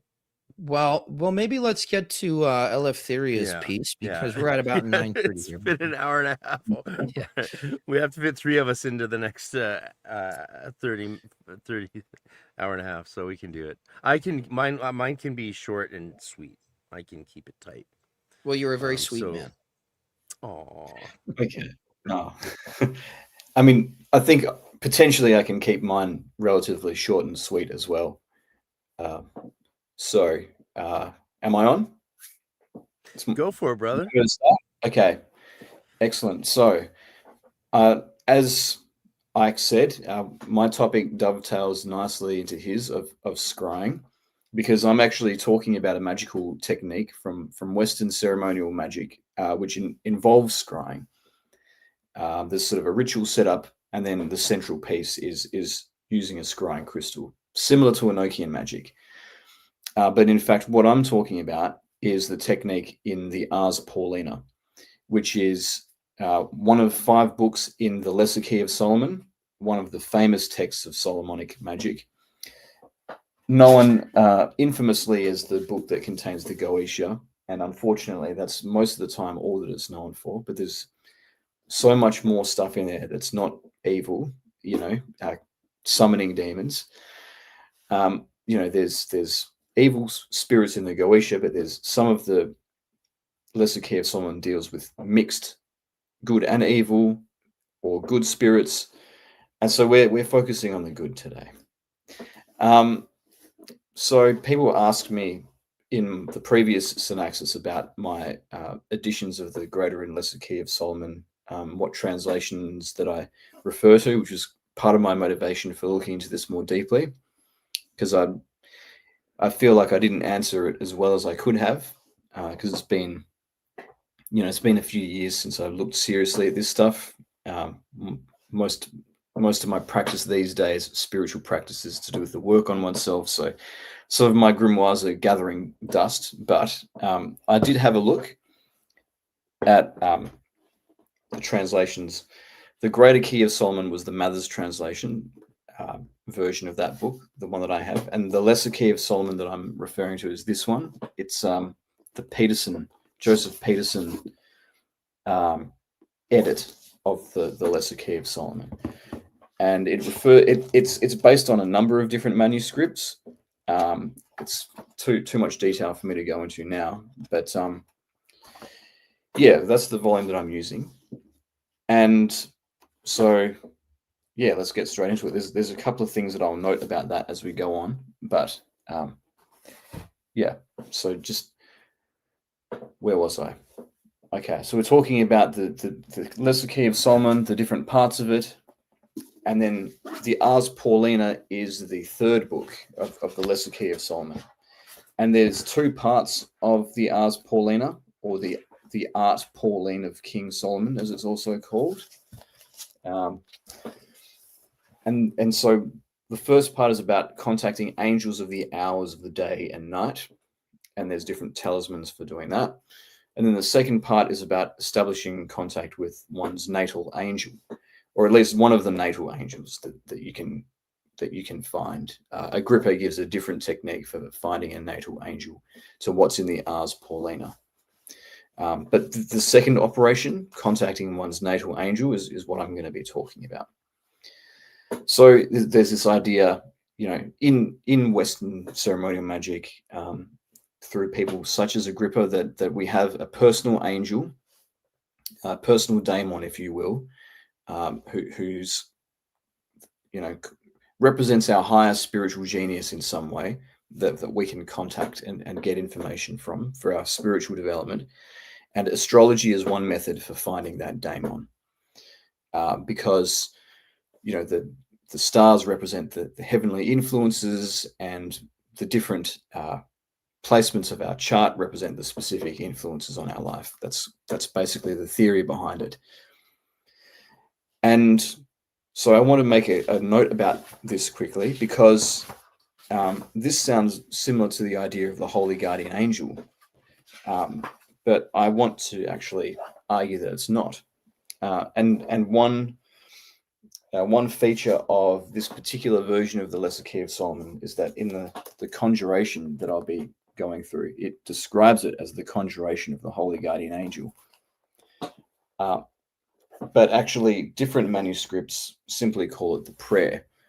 So I'm not exactly sure where that comes from. I've got to do a bit of a deep dive into how that got associated with the Holy Guardian Angel. But I think that this is a different idea to the Holy Guardian Angel. The Holy Guardian Angel, as we understand it from the Book of Abramelin, for example, is much more above astrological influences. It's a much more pure heavenly kind of daemon, if you will. Whereas this is to do with the starry influences. It's not quite as lofty. And actually, the Ars Paulina itself talks about the different types of daemon that we have and the different levels of daemon. And so if we go to the second part, it goes through the three types. Bear with me. Okay, so I'll read directly from the Ars Paulina. The ancient philosophers have taught how a man may know the nature of a genius, whether good or bad, from the influx and aspects of the stars in his geniture. So that's the particular type of spirit we're dealing with here. But it goes on to say, a threefold daemon attends every man. One is his proper keeper. One indeed is holy. The other belongs to his geniture or nativity. The holy daemon proceeds not from the stars, but from a supreme power, even from God, who himself is the president of the daemons, and descends to the rational soul being assigned thereto, and is universal above nature's conception. Daemon here, of course, as the rest of the people on this podcast would know, or this stream simply means a spirit. It doesn't mean a demon. So that's what's being referred to here as well. But the daemon of the birth or geniture, which is also called the genius, this genius doth descend to the birth from the disposition of the stars, their circuits round the world, who are conversant in the generation. And then there's a daemon of the profession or calling of the native. So there's at least three distinct daemons. And so it's interesting, perhaps there's a question of semantics here, because the natal daemon is described as the genius in this text, and elsewhere the Holy Guardian Angel can be described as the genius. So perhaps there's some terms that get used interchangeably that creates confusion. But I would argue that, yeah, especially since here it says that the holy daemon is above the natal chart, that what we understand from other texts as the Holy Guardian Angel is not what's being dealt with here. So I just wanted to kind of clarify that point. Now, how do we calculate our natal angel according to Ars Paulina? How do we get to work? So the natal angel is calculated according to one's rising sign. So there's two methods for doing this. The first, if you know your specific natal chart to the degree, then you calculate it by the specific degree that rising that you have on your chart. And in my demonstration, I'm going to be using the example of somebody who has a rising sign that is where the ascendant is 14 degrees Taurus. If you don't have that, if you just know your rising sign and nothing else, then you can choose one of 12 angels based on the rising sign alone. But if you do know your specific degree, there's a whole bunch of nifty tables in the Ars Paulina with different angelic names. And so what you do is you find the sign. So, for example, Taurus, and then you find the degree. And then, so 14 degrees Taurus is Varbiel in this case. And what's interesting about this table is that a lot of the names are repeated. So straight off the bat, you can see Varbiel is both 14 degrees Taurus and Gemini, and then Ariel is 12 degrees Cancer and Leo. So it's kind of interesting how it does that. But anyway, so that's how you get the name of your natal angel. Very simple compared to something like Agrippa's method. So once you've got that, and really the main bit of information that you have is your rising sign. And once you have that, the book will allocate you a talisman based on each of the 12 rising signs. So then there's a talisman for you to construct. So for Taurus, this one, front and back, to use to contact your angel. And the way that the talisman is constructed is quite interesting. It's made by mixing different combinations of metals. And I mean, if you're serious about metallurgy, maybe this is something that you can achieve, but it's quite involved. So for example, here for Taurus, you've got gold.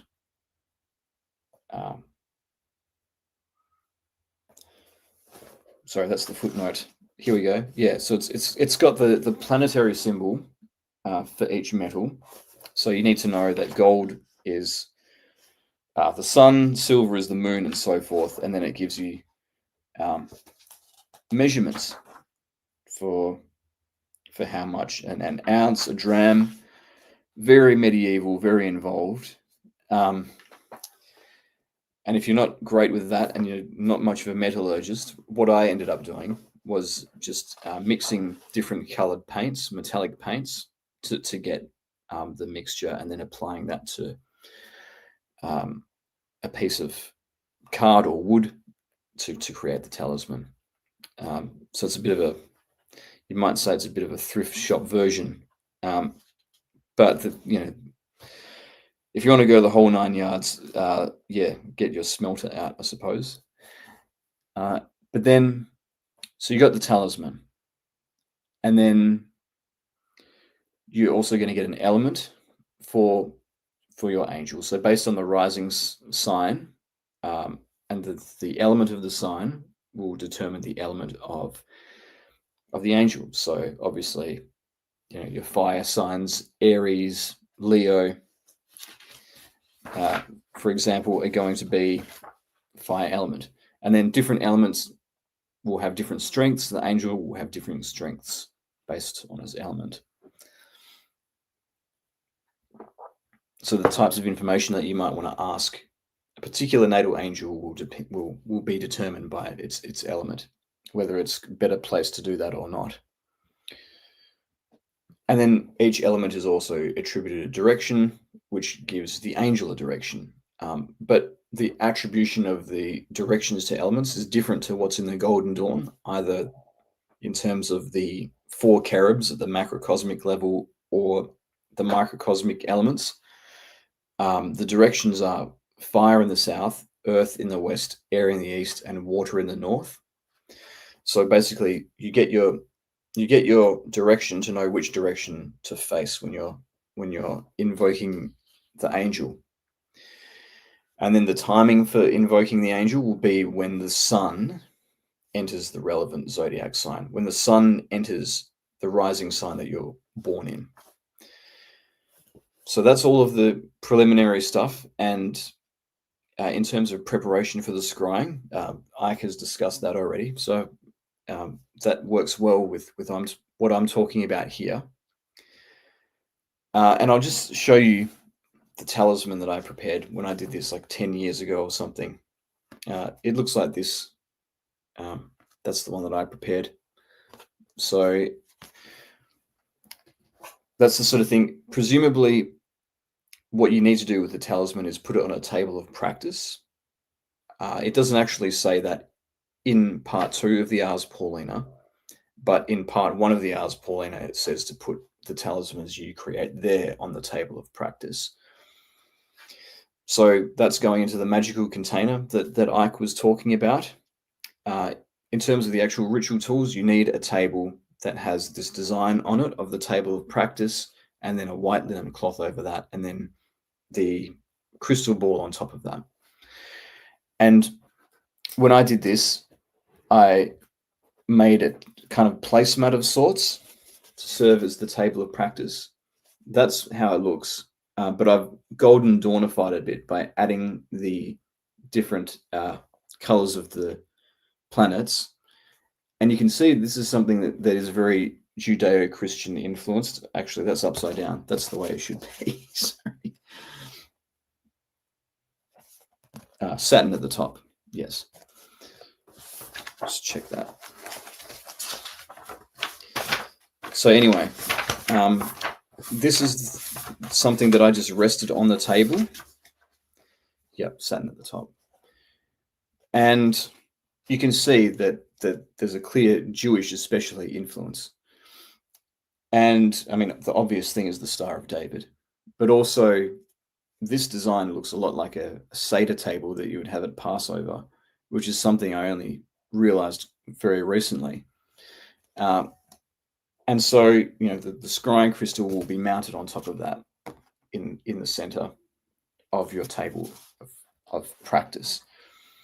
So you set all of that up, and then you've got to do some exorcisms, so-called, which are really just an invocation, as well as prayers. So what the Ars Paulina says is that you need, bear with me, you need to come up with your own prayers at the beginning, and then you need to do an invocation known as an exorcism, which is to call the genius into the crystal. And this is to be repeated several times until the genius finally does appear in the crystal.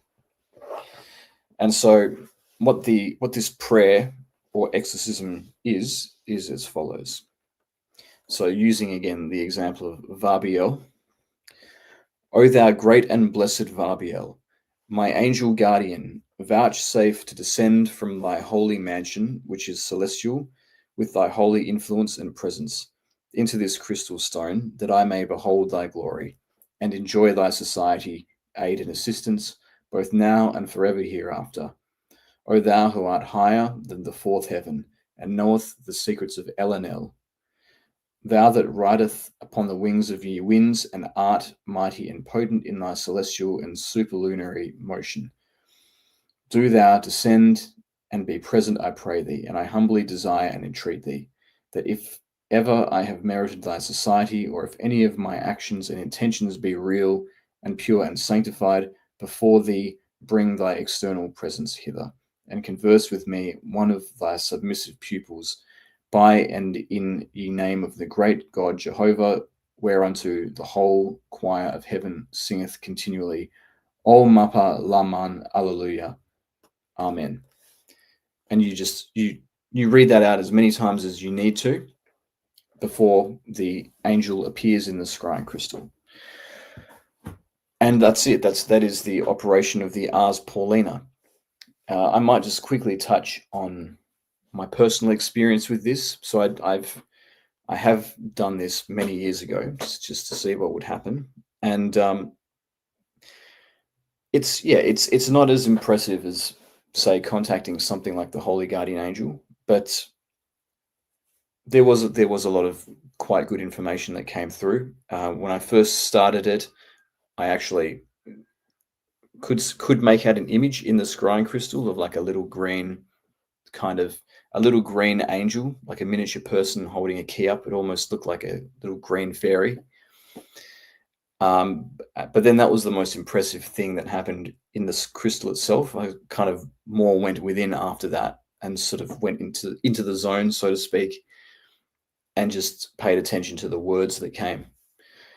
And this one was a particularly personal message, so I won't share this particular scrying session. But what I will say is that the angel provided a lot of Kabbalistic keys. So what I mean by that is that there were little words that it gave that were significant, not just in terms of their meaning, but when you look into it, actually, the gematria value of that word, for example, and then it all starts to form a pattern in terms of the symbols that are coming through and the themes that are coming through. And in particular, one quite impressive thing that it showed me was it was giving me a phrase, and it said, "And be exalted in your power." And it was drawing my attention to this last term, "be exalted in your power," which actually is a paraphrase of an Enochian term, "in power exalted." And see, this is where it helps. This is where all of the preparation helps in terms of learning correspondences and learning different magical symbols that the spirit can draw upon when it's giving you messages and communicate in a common language. And so I looked into this word, "in power exalted," which in Enochian is launch. And if you apply, I mean, Enochian's not designed for a gematria, according to a lot of people, but if you apply Greek gematria to it, it actually comes out as 358, which is the same as the word Mashiach in Hebrew, or Messiah, and also the word Nachash, meaning serpent. So that was quite an interesting connection and correspondence between concepts that I'd never known before, and I wouldn't have known if it wasn't for the angel. So that's an example of the kinds of things that can happen when you scry. Clearly, and when something like that happens, it's one method of proving that it's not something that comes just from you, because how can you know that those things are connected? So yeah, so it gave me a little riddle, and then so that's an example of scrying, and that's the technique that is used in the Ars Paulina to contact one's natal angel. And that's pretty much everything that I had to talk about on that. I can take questions or comments from the audience now. Thanks for listening. All right, so that was awesome. Yeah, that was fantastic.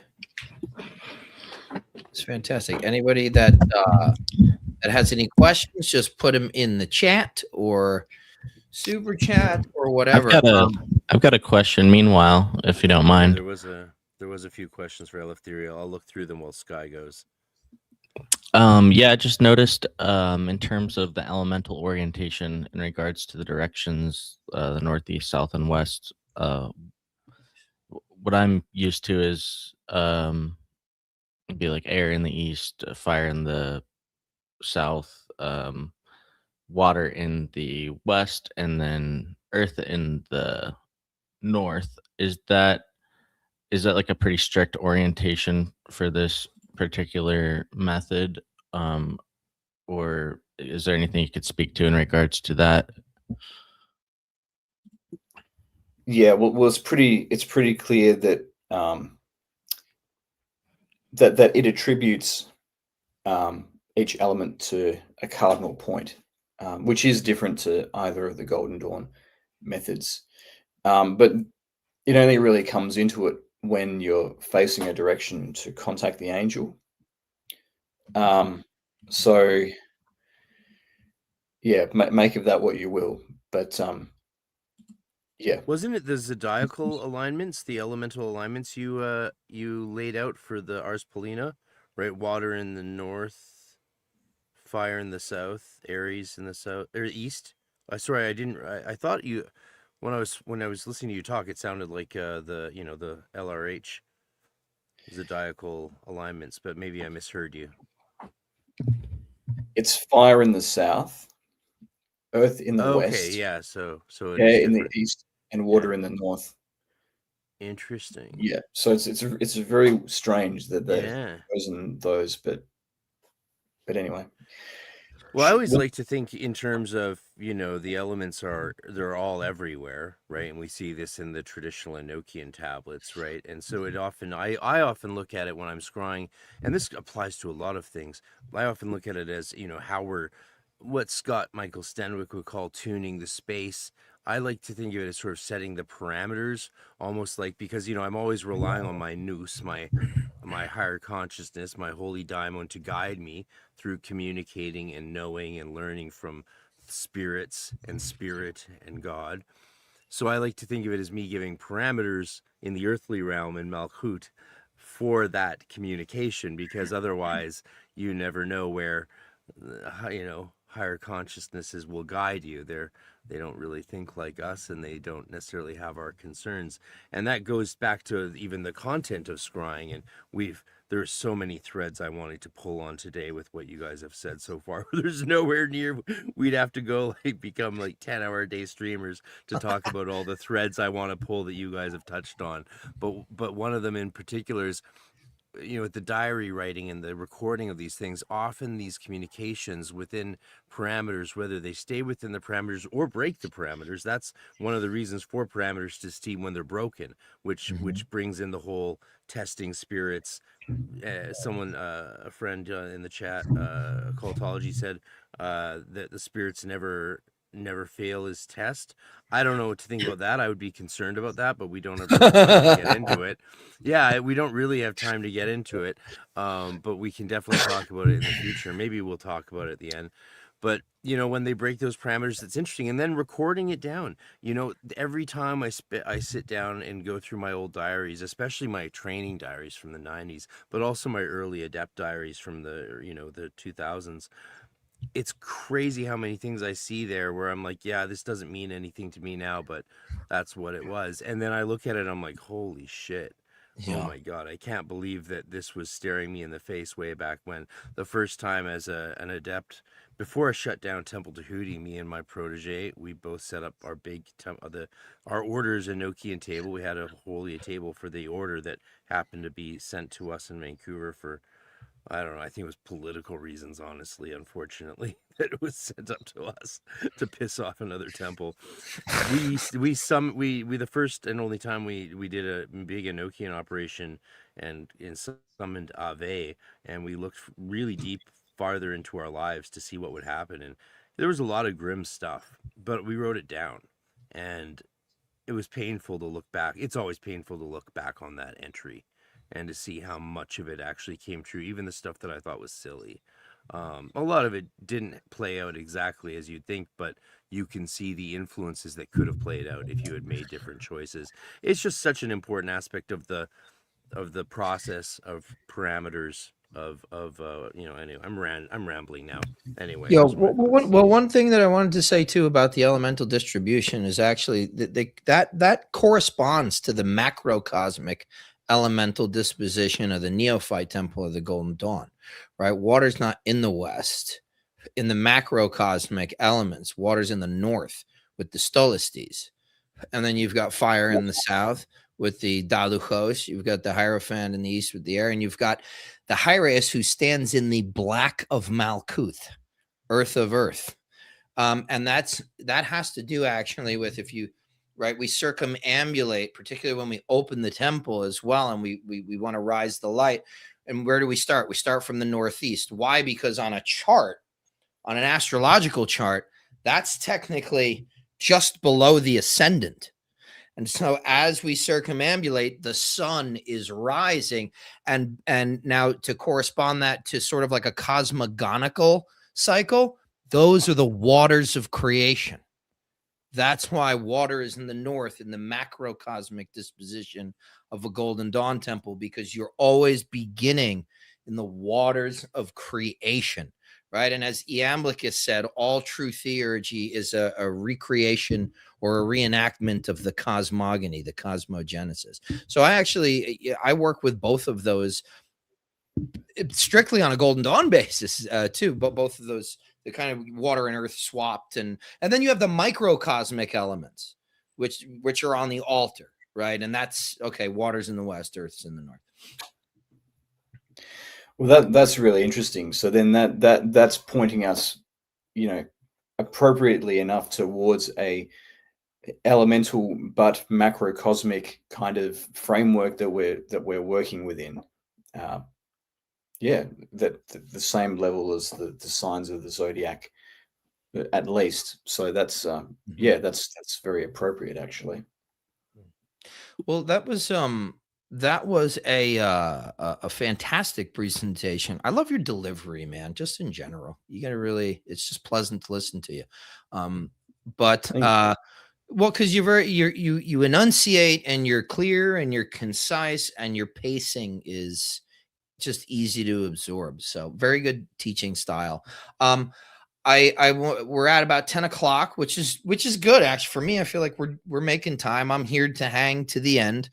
And then I'm gonna go have like a half-hour pipe in my sunroom before I go to bed, smelling like a chimney stack. So RC, did you say that you would prefer to go last, or should we go to Sky next? Who wants to? Yeah, let contribute me here? go last because mine touches on what Sky is doing, and yeah, and I'm he's got some images and stuff prepared, whereas I can condense mine pretty well. Sky, are if you don't ready? mind, Sky.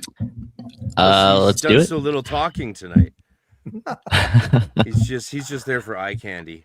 Yeah, absolutely. He's like the Justin Timberlake of, in terms of, like like this group we got going on. Thank you. All right. So let's see. I figured I would just kind of lend some quick insight into a couple things. First one, pretty simple, but I just wanted to briefly throw this in there. Just the lesser banishing ritual of the pentagram.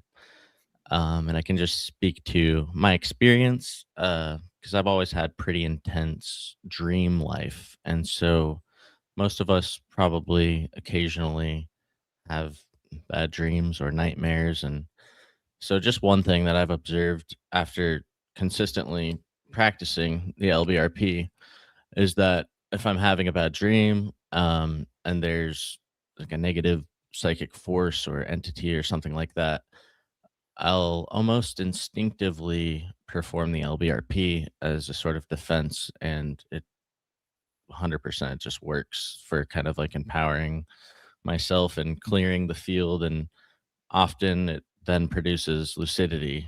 So yeah, for me, I think it's something maybe to do with the function of like really centering the consciousness with all four directions, vertically kind of bringing down the light and establishing that equilibrium and presence. So that's kind of just my thoughts on that. But I thought that I would speak to out of body experiences and projection because I have some experience in this as well. So the first time I had an OBE, I think I was like 18. I was out working in the sun for hours and physically exhausted, and went inside. I think I was like all sweaty and dirty or something. So instead of laying on the bed, I just laid on the floor and on my back. And I don't remember if it was like immediate or what, but pretty soon I just woke up a couple of feet above my body, and I realized, like, whoa, like I was kind of shocked by it. And once I realized it, I just like fell back into my body. But yeah, I was kind of just like blown away by this because I'd heard people talk about like out of body experiences when I was younger, but I didn't really know how to wrap my mind around it. So anyway, I became kind of like obsessively curious about this phenomena, and I wanted to have it happen again. And pretty soon after, I stumbled upon this really good book. I'll pull it up right here. Yeah, I just found it at a used bookstore or something, and it's called Projection of the Astral Body by Sylvain Muldoon and Hereward Carrington. And in that, I found kind of the phenomenology and methods for what they refer to as astral projection. So in it, kind of describes firsthand reports and different patterns and theory of like the mechanics of separation. So I read some of this and kind of just got familiar with what to expect, how to be prepared, and so on. And it described, a bunch of things like, many people will be familiar with, such as like this really intense vibrational transition state that occurs prior to exteriorization. So it's kind of like this like really intense buzzing or vibration that can be actually kind of very terrifying at first, and it kind of builds in intensity till it eventually settles, and then you're able to essentially kind of like will yourself up and out of your body. So I obviously tried this a number of times and failed. I, got startled or just too excited, and the state of being excited or scared, it can actually just kind of bring you right back to the physical body.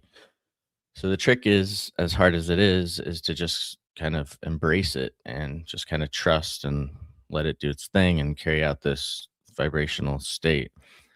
Trying to remain alert or aware. Because like if you fight it, you kind of like struggle against it, you'll often kind of get locked back into this uncomfortable like sleep paralysis state, at least for me. And that's what a lot of people report. But yeah, so I've had, many times attempting to do these things, and I'm by no means proficient at it, but I would say like the key for me has also been not trying to force control and kind of recognizing that it's not like a physical muscular control you're working with. And when you get uh like a like if you like we start to feel like the sensation a few times, you'll be able to eventually kind of like float up and out of your body. And it's just like so foreign that your tendency by default will be to kind of think of your body, but focusing your attention on your body will bring you right back into your body. So don't do that. So I eventually had like this really mind blowing, successful, intentional out of body experience where I rose up out of my body. I looked down at my form, and it was kind of like a translucent, glowing light form that generally was in kind of like the outline or shape of my actual body. I could see behind me like a lingering cord connected to my body, which in the literature is referred to as a silver cord or an astral cord. So I went through, like willed myself forward through the house walls. I was outside, I went into the front yard area, and I was just kind of observing for a while. And I looked up at the moon. I could hear the actual sounds outside. I looked at like the dirt and the details of the ground and observed all the surroundings in the yard. And looking up the streets, everything was pretty illuminated by the moonlight. So unintentionally, it was a pretty moonlit night, and everything was exactly the same as it was literally outside in the real physical world, but in more of a but I was more like in my like subtle body, I guess. So I was like, wow, this is crazy. Like, where do I want to go? I feel like I can just travel or go anywhere if I just focus my attention on it. So I stood there, and all of these faces started flashing in front of me as I just like thought about this. Just all of these faces just and it just started accelerating like rapidly. And then I was just like transported to the side of a road in broad daylight at like some campsite overlooking the ocean. Like it could have been like Hawaii or Costa Rica or something. So I was just looking around and observing the people, just doing their regular things. There was parked cars and tents set up, and I looked over at this couple, and they're kind of like hippie vibe. They were like making food, and they had like lounge chairs, and they were under a canopy. And I was just like staring at the guy, and I wasn't sure if he'd be able to see me or what. And he did. And we just like stared at each other for like a minute. And we were just like both just like smiling out of fascination. And he looked like he was stoned or something. But yeah. And so then I just, I started kind of pulling back, like moving backwards through the air, and the scene kind of dissipated and started to get darker. And I didn't have any control anymore. It was just like being magnetically pulled, and eventually made my way back into my physical body. So then over the years, like kind of here and there, I've had all kinds of similar experiences, but none quite like that, with the realism and the vividness of it all. And so like my overall sense is that most of the time the phenomena that's usually described as astral projection is a bit different than what I'm describing here. I think that I would refer to this as more of an etheric projection, because it seems like it's actually the etheric body that's being utilized. Because I've also had many astral projection experiences, but the differences are that, at least in my experience, I tend to notice the environment is actually altered or different, and different than like the actual real world environment. Or often I'll just be like traveling in outer space, like through an asteroid belt, or just like deep into the earth, or through like abstract symbolic imagery. It's all very vivid and like psychedelic, but not actually resembling the real world reality. So there's that. But aside from that, astral projection, in my experience, still, it always does contain that intense vibrational state that precedes it. And a few other things that I've noticed that are very important are, at least for me, I've noticed hydration and like dietary considerations and breath. Like if I'm dehydrated, I tend to have pretty negative experiences. I get stuck in sleep paralysis. Kind of like I wake up in my body, I'm not able to move or wake up.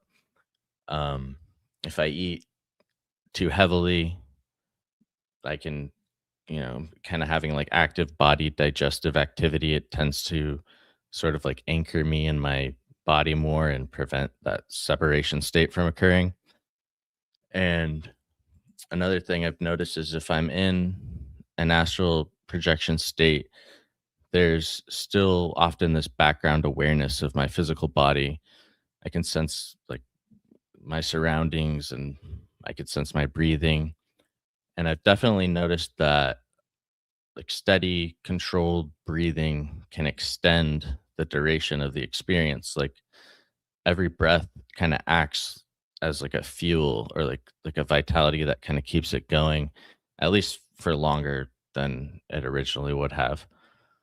And I've heard people talk about different methods of separating from their body, where they will like try to roll out of it to the side. And apparently, most people have more success with that method. Um, I just go straight upwards vertically. That's been the way that I've had good experience. And yeah, I think it all has a lot to do with the nervous system, the physical nervous system, and finding and kind of cultivating a relaxed equilibrium within the nervous system.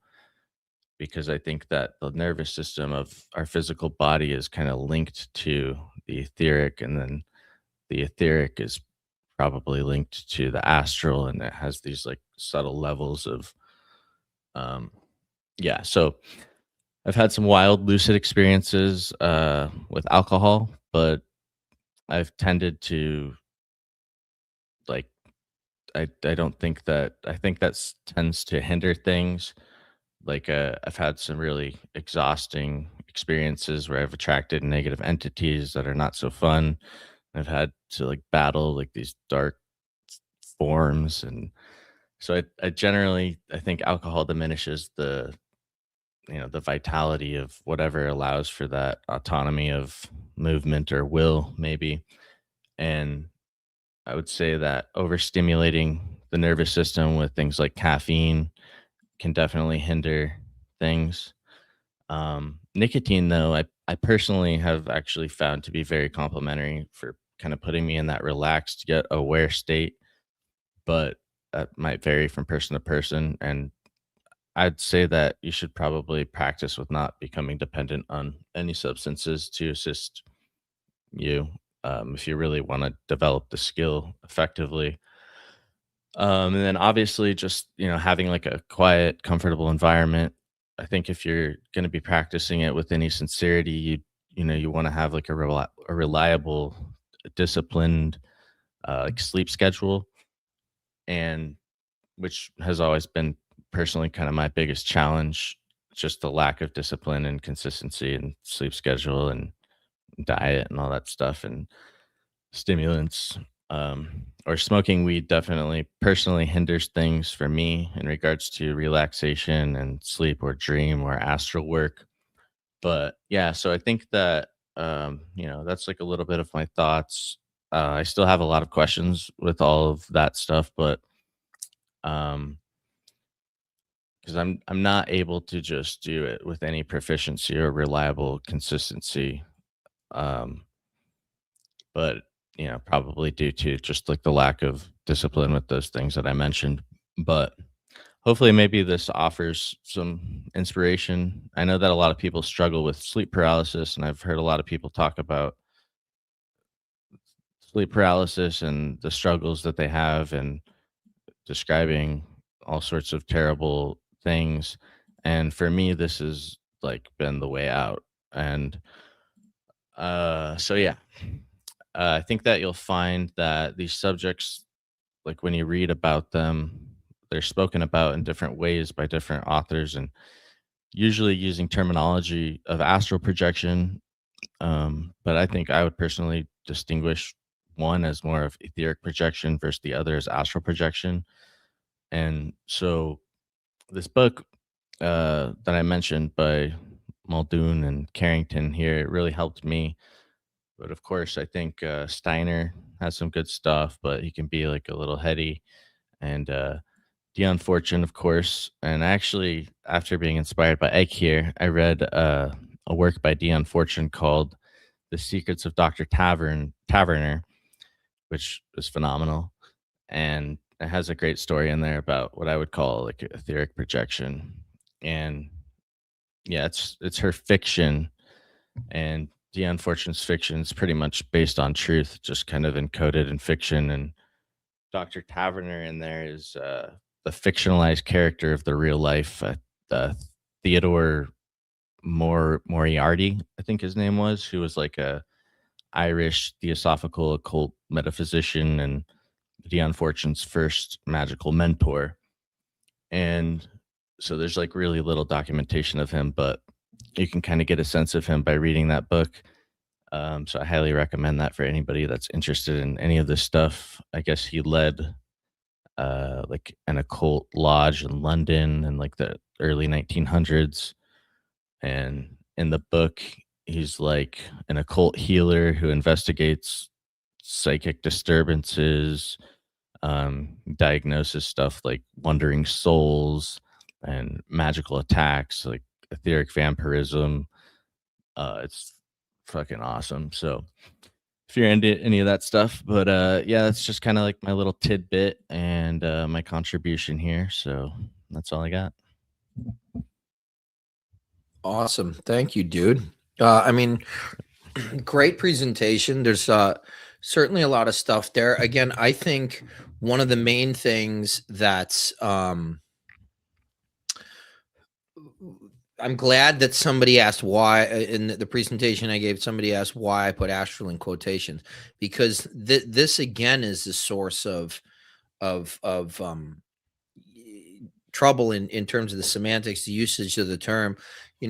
When you're talking about the astral body, you're not talking about the astral realm anymore. It's again, they're using the older version of that, right? The astral body was the luminous body. So you're actually onto something there.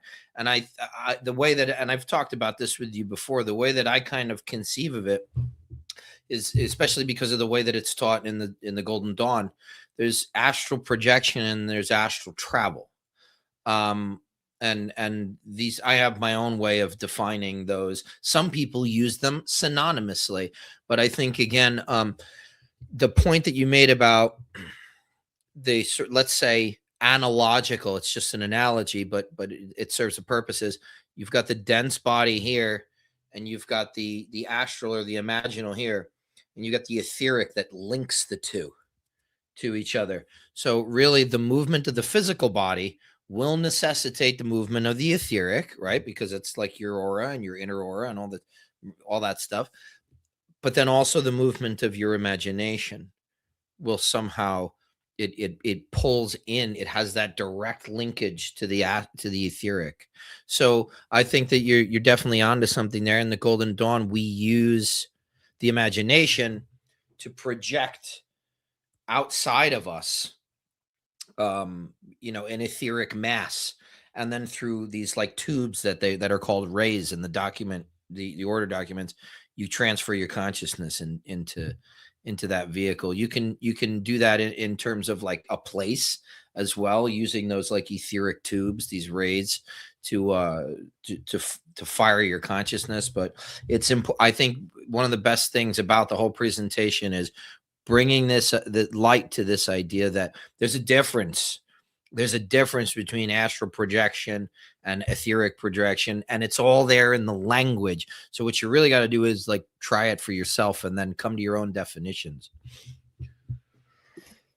Definitely. Yeah, I definitely agree with that. And thank you, Sky, for that presentation. And what you were describing in terms of the difference between the astral and the etheric, definitely resonates. And if you have something like rising through the planes, for example, that tends to be much more like an astral experience, like the Doctor Strange type psychedelic realms, versus the much more earth-like, which in theosophy would be described as etheric. So that was and just want to kind of add to what other people have said about how important that difference is. I had some questions for you based on your experimentations with this. The first one, you kind of answered it already, the first one, but have you ever encountered like somebody who shows up during a projection who seems to be like monitoring you, like a dark or humanoid kind of entity that's like almost like a surveillance type thing? And then also, have you had experiences with time anomalies, like you try and go somewhere in the etheric and you actually find that you're a few hours in the past or the future? So I'll just throw to you on those. So I've definitely noticed, at least in that experience, the original experience that I described when I was first, out in the yard, like some sort of light, maybe somebody else traveling or something off in the distance, like just going by, but nothing that was interfering with me. And what was the second question you asked?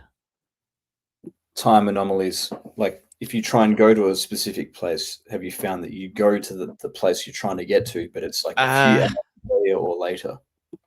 I personally usually, like, I've tried to go to familiar places, like, the house that I grew up in, but and this is in an astral projection experience, and everything in the scene was just complete, like the yard was different. There was like, it was completely like different things were there, and I don't know, I didn't have any kind of sense of whether it was a past or future, or if it was reflective of a real time. So that was, that's kind of interesting. But like most of the experience I have had, I think you asked about interference with some entities or people or something like that. I had this pretty wild experience where it started off like a lucid dream, and I noticed a man that was suspicious or something, and I was kind of weary of him. And he eventually, what happened is he kind of like climbed on my back, and like my perception was he like stabbed me in the back or something. And then I had this very like physical, like, whoa, like intense sensation, but then that projected me into like an astral projection. And then I was just like, I just went, it was just like I went down into the earth, and I was just like, like viewing like all these different metallic, like abstract things, and like down into like the bottom of a pit, and there was like this really clear puddle that underneath it was like seashells and rocks, and like it was just, I just kept, and I was just going, and I didn't really have the what was presented to me. I was just like going and seeing what happened and being open to it, and I just kind of like went with it, and I was like, whatever presents itself, just present it. And then so that was just kind of like a really abstract, cool, beautiful thing, but nothing like very meaningful, I guess. And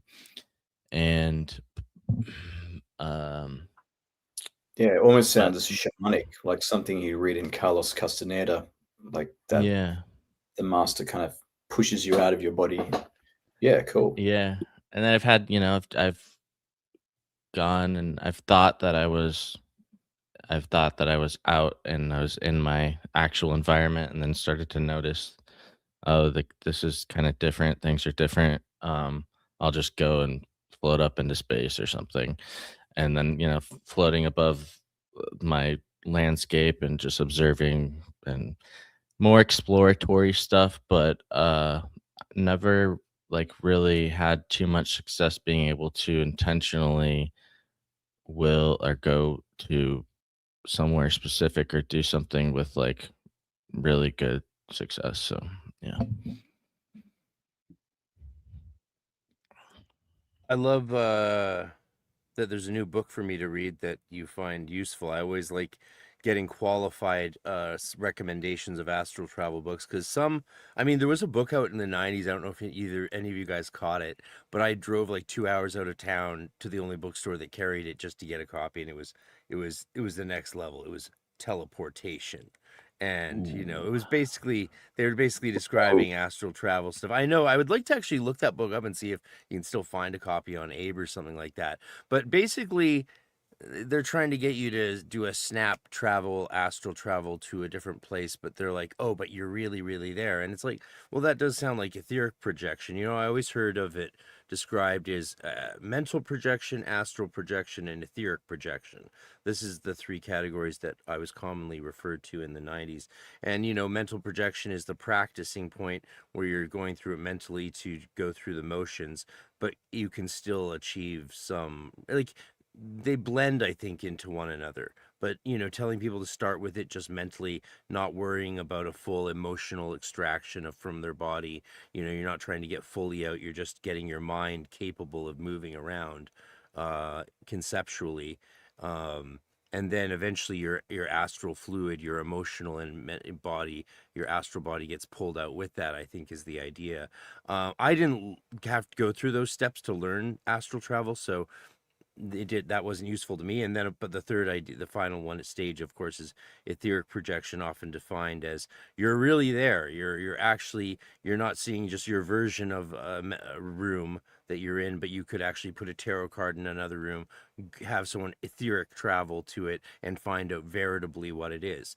So these things, I think, tend to blur into one another, but I do think they are real and worth their own sort of recognition in their own terms. I can say that from my own experience, because like one of the earliest shocking experiences I had, and all my early astral travel experiences were shocking. It's sad that that diary is no longer with me, but fortunately, in 2007, I wrote a couple hundred pages of my first attempt at an autobiography and transcribed all those entries into it, so I still have them. Thank God. Yeah, and I'll share them. So we could do a whole session sometime on astral stuff. Astral junkie, go full astral junkie. That'd for a be full awesome. session. That'd be Yeah, awesome. yeah. And then we can go into some pull out our diaries and shit. Maybe look at some experiences that we forgot we even had. But here's one early experience. So one of the first experiences in my main book that helped me succeed finally was Gavin and Yvonne Frost's book Astral Travel. And I think they took a lot from the Gateway stuff. They also took a lot from Theosophy. They talk about the here and now, so versus the higher planes or the astral planes. So the etheric replica of our physical world. They talk about sex in the astral plane too. That was fun. Probably I have helped a me. story about that we could Yeah. talk about eventually. Well, you're just like go merge with the spirit, just like do the and it works. Holy shit, does it work? It's probably the reason I didn't even feel the slightest twinge at not having a girlfriend in grade 9 or 10 or whatever. But I had one early astral travel experience. I decided to leave the higher plane I was in, and I shot down to my school, or I was pulled to my school. I can't remember what it was. I might have been pulled there. I have to look at that entry again. But I was pulled to my Waldorf school into the grade 9 classroom. And then all of a sudden through the wall walked one of my classmates, a girl I'd known since kindergarten. And I saw her there, and I was like, "What are you doing there?" And she's like, "I don't know. What are you doing here?" And I'm like, I don't remember what I said, but that was the experience. And then, then it faded or something. I can't remember the details. But the next day at school, she came to me and she turned around from her desk and said, "I had a dream about you last night and we were here in the school." And I was like, that's one of those moments where you're like, what the fuck? I'm going to be stuck doing this shit for the rest of my life. How can you walk away from this? And, you're just, I doubled down on my diet of not having carbonated beverages because my psychic told me that would help, and all these things. I just, it's experience moments like that where you go, this is even beyond anything I think I'll ever be able to humanly conceive of what's really happening. And at the time that was a minor experience given the other experiences we're having. Me and my best friend kept trying to astral travel to each other's bedrooms at night and enter each other's body and control it to go to the desk and write something on a piece of paper. We could never do that though. That sounds mildly erotic. It was kind of fucked up. It was kind of dangerous actually, because when you did lie into the person's, you waited till you saw their astral body leave, at least in your mental astral scape you did, and then you would try and lay down into their body and move it. And we'd see if the other person had any experiences the next day, and we never got too far with that. But it also was very weird, so we stopped doing it pretty quickly because it just felt a bit off. It felt a bit odd. Yeah. But it's worth sharing that those experiments can be done. I like being in the body. One of the book I started with was I got it here somewhere. Ophiel's Art and Practice of Astral Projection. I still like Ophiel's. I think that he probably writes some of the best. He's long dead now, but these books came out in like the 60s, 70s, maybe the 80s. Yeah. They're very good for beginners. He doesn't give you like a jot of context. It's very clear that he knows what he's doing, and he learned it from the Golden Dawn theosophical kind of vein. But he doesn't give you any of that. He gives you practice.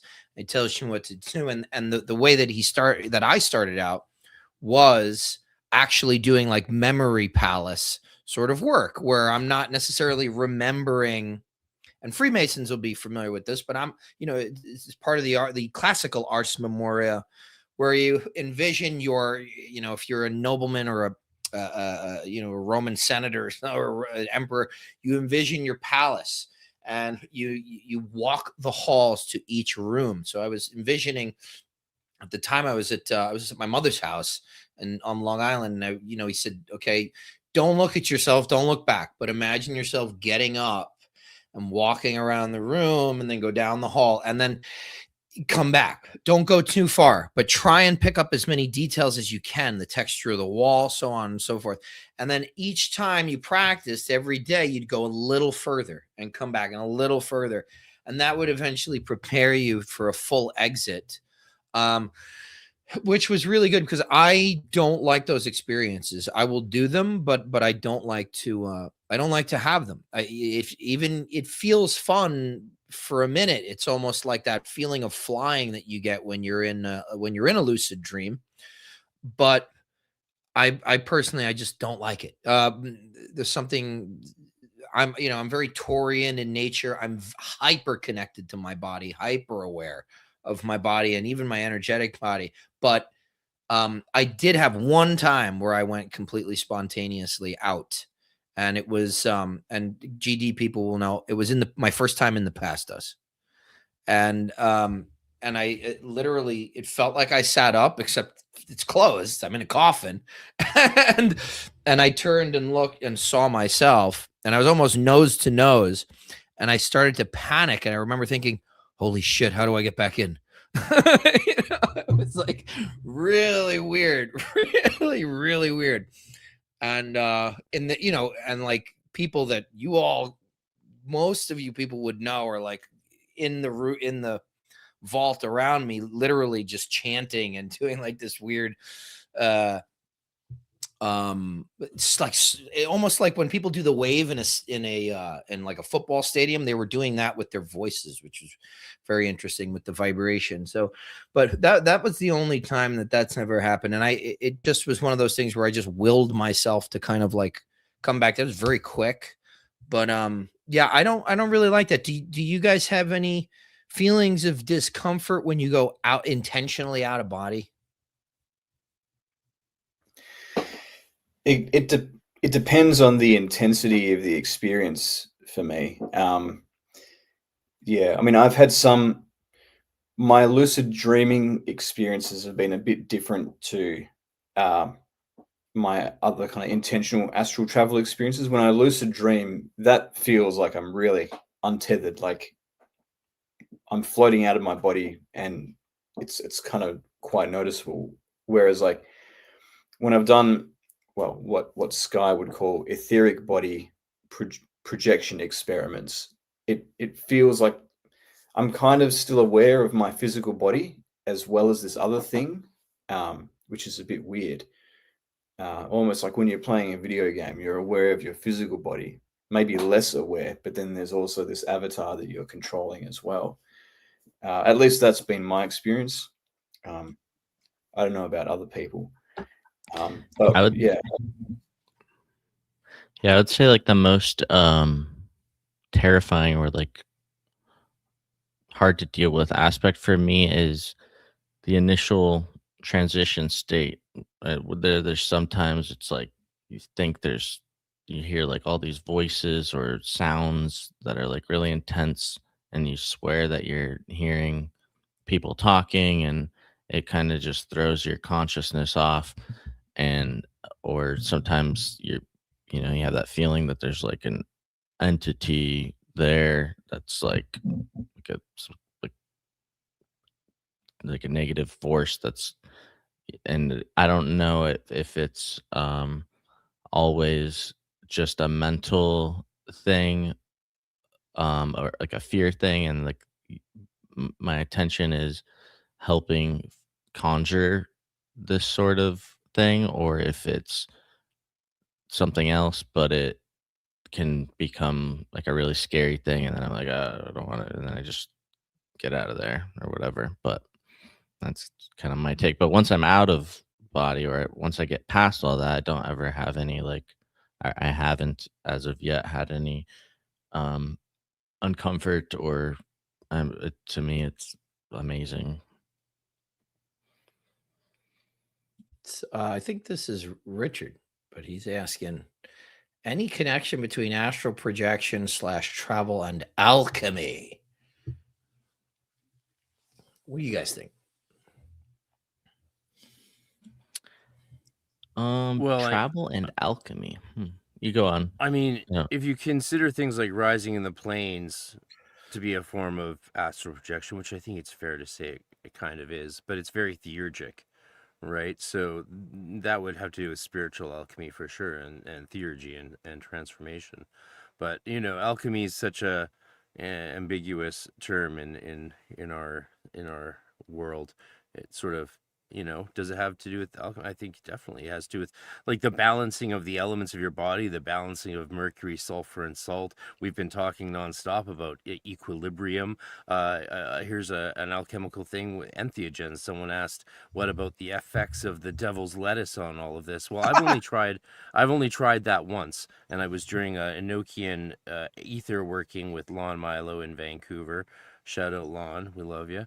And the guys outside invited me to partake with them, and I was like, I've never done this before, so let's do it as an experiment. I saw it as an entheogenic experiment, and so I joined Chris Bennett, the psychedelic author of great fame. Shout out Liber 420. If you don't have Liber 420, that book is phenomenal. It's a history. It goes through Freemasonry, Knights Templars, Rosicrucianism, and it publishes all the accounts of entheogen use that have never been published before that he found. It's 777 pages long. Great book. And it's a work of journalism more than academia, of course. It's more like, hey guys, why aren't you addressing any of this? Let's talk about it. He doesn't see himself as an academic, but just as sort of a researcher and a journalist, and he is a great one at that for the psychedelic realms. So the experience I had with entheogens on doing this work, the shocking difference was it actually just seemed to make it harder because it made it harder for me to focus. It sort of reminded me like what Rudolf Steiner had suggested about alcohol in astral travel, that it weakens the mental body, which makes sense to me because that means that the astral layer of the astral body is being more controlled by your emotional or layer of the aura, if you want to think in these terms. And that makes perfect sense, right? Your mind is less in control of the astral body. It's more running on your emotions, which, as we all know, we don't have much control of if the mind is disconnected from them. So my experience was it made it harder to stay focused during the operation and going through this tunnel. And I was going through tunnels in the Aether. And then when I arrived in Tex, I did my operation there, but also a bunch of images like a unicorn and a dragon and shit that never appears to me really in astral vision experiences appeared. And then afterwards, other people in the hall doing the operation said, this is what I saw. And I saw those images, the dragon, the unicorn, these things that were intrusive, they came from the same directions those people were sitting. So my focus was less. So I think I was able to pick up more on what other people were thinking or seeing or imagining. And it made it just harder to focus on the operation. It just limited my focus and concentration. I was like, and it pointed out to me how crucial in these practices often our focus is. It really comes back to what Tomberg says about the first arcanum. The key to the magician is concentration without effort, and I think that really is the key. So great presentation, Sky. Yeah, I think also because of the situation of modern life and the fact that we have all these incredible stresses that drive us from meeting to appointment to so on and so forth.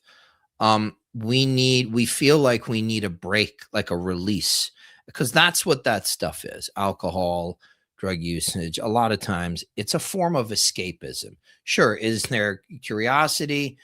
Sure. Can there be meaningful events? Absolutely. But at the end of the day, it's novelty. And one of the ways that it does this is by taking that, sort of conglomeration, this mass of ideas of self and this way of perceiving the world and sort of shifting it. And one of the consequences is that, it pulls apart the holistic nature of everything, the personal Ruach, and that is ultimately something that we're trying to do in something like the Golden Dawn, but we're doing it with intentionality, with guardrails, and gradually over time, rather than as a form of kind of like escapism. So I definitely agree with you on that theoretically. Theoretically, I admittedly, because I will never get high or drunk and do any of this stuff. Is that would be a complete desacralization of it for me. It would be a complete profanation of these rites, and I don't need any of that shit. You know what I'm saying? Like I'm kind of like Sky in some of these departments where it's always come easier for me. So maybe I speak from a little bit of a privileged situation, but at the end of the day, I'm not sure that anybody needs to be doing that stuff to participate in ritual. And just for everybody watching this, my beliefs are not. They're my own. They're not necessarily. I do not speak for the other three gentlemen here. Yeah, no, that's good. I'm sure everyone knows that. So did I change my form? Someone asked when I went through the tunnel. Well, when I'm doing these things, I am me. So I'm not imagining myself doing something. I'm not seeing myself from a third party perspective. I am myself. So I'm not seeing my own form. I'm just traveling as a dot of consciousness through whatever I'm going. Now to caveat that, what I'm going to do my short little presentation before we wrap up, there is a time when I do see myself as changing form, and that's what I'll talk about with my little segment now on Tattwas. I think we'll just move into that because we're coming to the end game here, and people were saying earlier Ike looks tired, and Ike is a champion. As much as Eleftheria gets up at 7 a.m. to do this, Ike has to stay up late because he's on the East Coast, whereas me and Sky here, we're sitting pretty. It's only 7:45 p.m. for us on the West Coast. Though BC, Canada, we're not going to have daylight savings anymore, so that's going to be all wonky next year. We'll be out of sync with Seattle, which is ridiculous. Different time zone from a city 2 hours south of you. Crazy. Don't rush on my account though, because I'm here already. I just had a very late meal. Yeah. Yeah, so I just wanted to answer that question thoughtfully because I do appreciate that question. So I don't change form when I go through a tunnel. I'm just me. Usually, I'm just me unless I'm doing something to be slightly different, modifying my astral form, which I'll talk about now. And was there another question there? I missed. Yeah, I mean, yeah, I don't want to comment too much on other people's experiences because they're different for all of us, and we're all trying to do different things sometimes, different experiences. I mean, I think it's important to have a plethora of experiences so you can get a sense of common denominators. I don't know. I just don't want to say too much about other people's experiences because, everyone's different. And let's talk about Tattwas, which ties into this very interestingly because I'm going to dedicate this segment to the late deceased and great Golden Dawn adept and temple chief George Wilson, who I'm blessed to say became a friend right before the end of his life this past last year. He and his crew in Vancouver came to AnokiaCon. I appreciate all of them for coming and supporting what we did, and they had a great time, of course. And I got to meet George Wilson, who is where did I? Here it is. Who is mentioned? He's one of, you notice in this book there's footnotes all throughout it, and there's footnotes with initials at the end, and one of them is George Wilson, and there's even a little section that talks about each of these people. And I won't say too much about his. I won't. He's again out of the Cicero order, and obviously based here, but I won't say more than that out of respect for the privacy of your order and your tradition, you guys. But it was cool. Many of there's old members from Temple Tahuti who are connected with them, and I got to go for Halloween to a Halloween party with, again, invited by a member of your order, and George Wilson came out from where he lives outside of Vancouver and came, I think, largely to hang with me, actually. So that was very flattering. I have some cool photos. I posted some on my Instagram. Go to Hermetic Podcast Instagram, all that jazz. And I just want to dedicate this to him because we talked all night. We had a little a little dram and enjoyed some other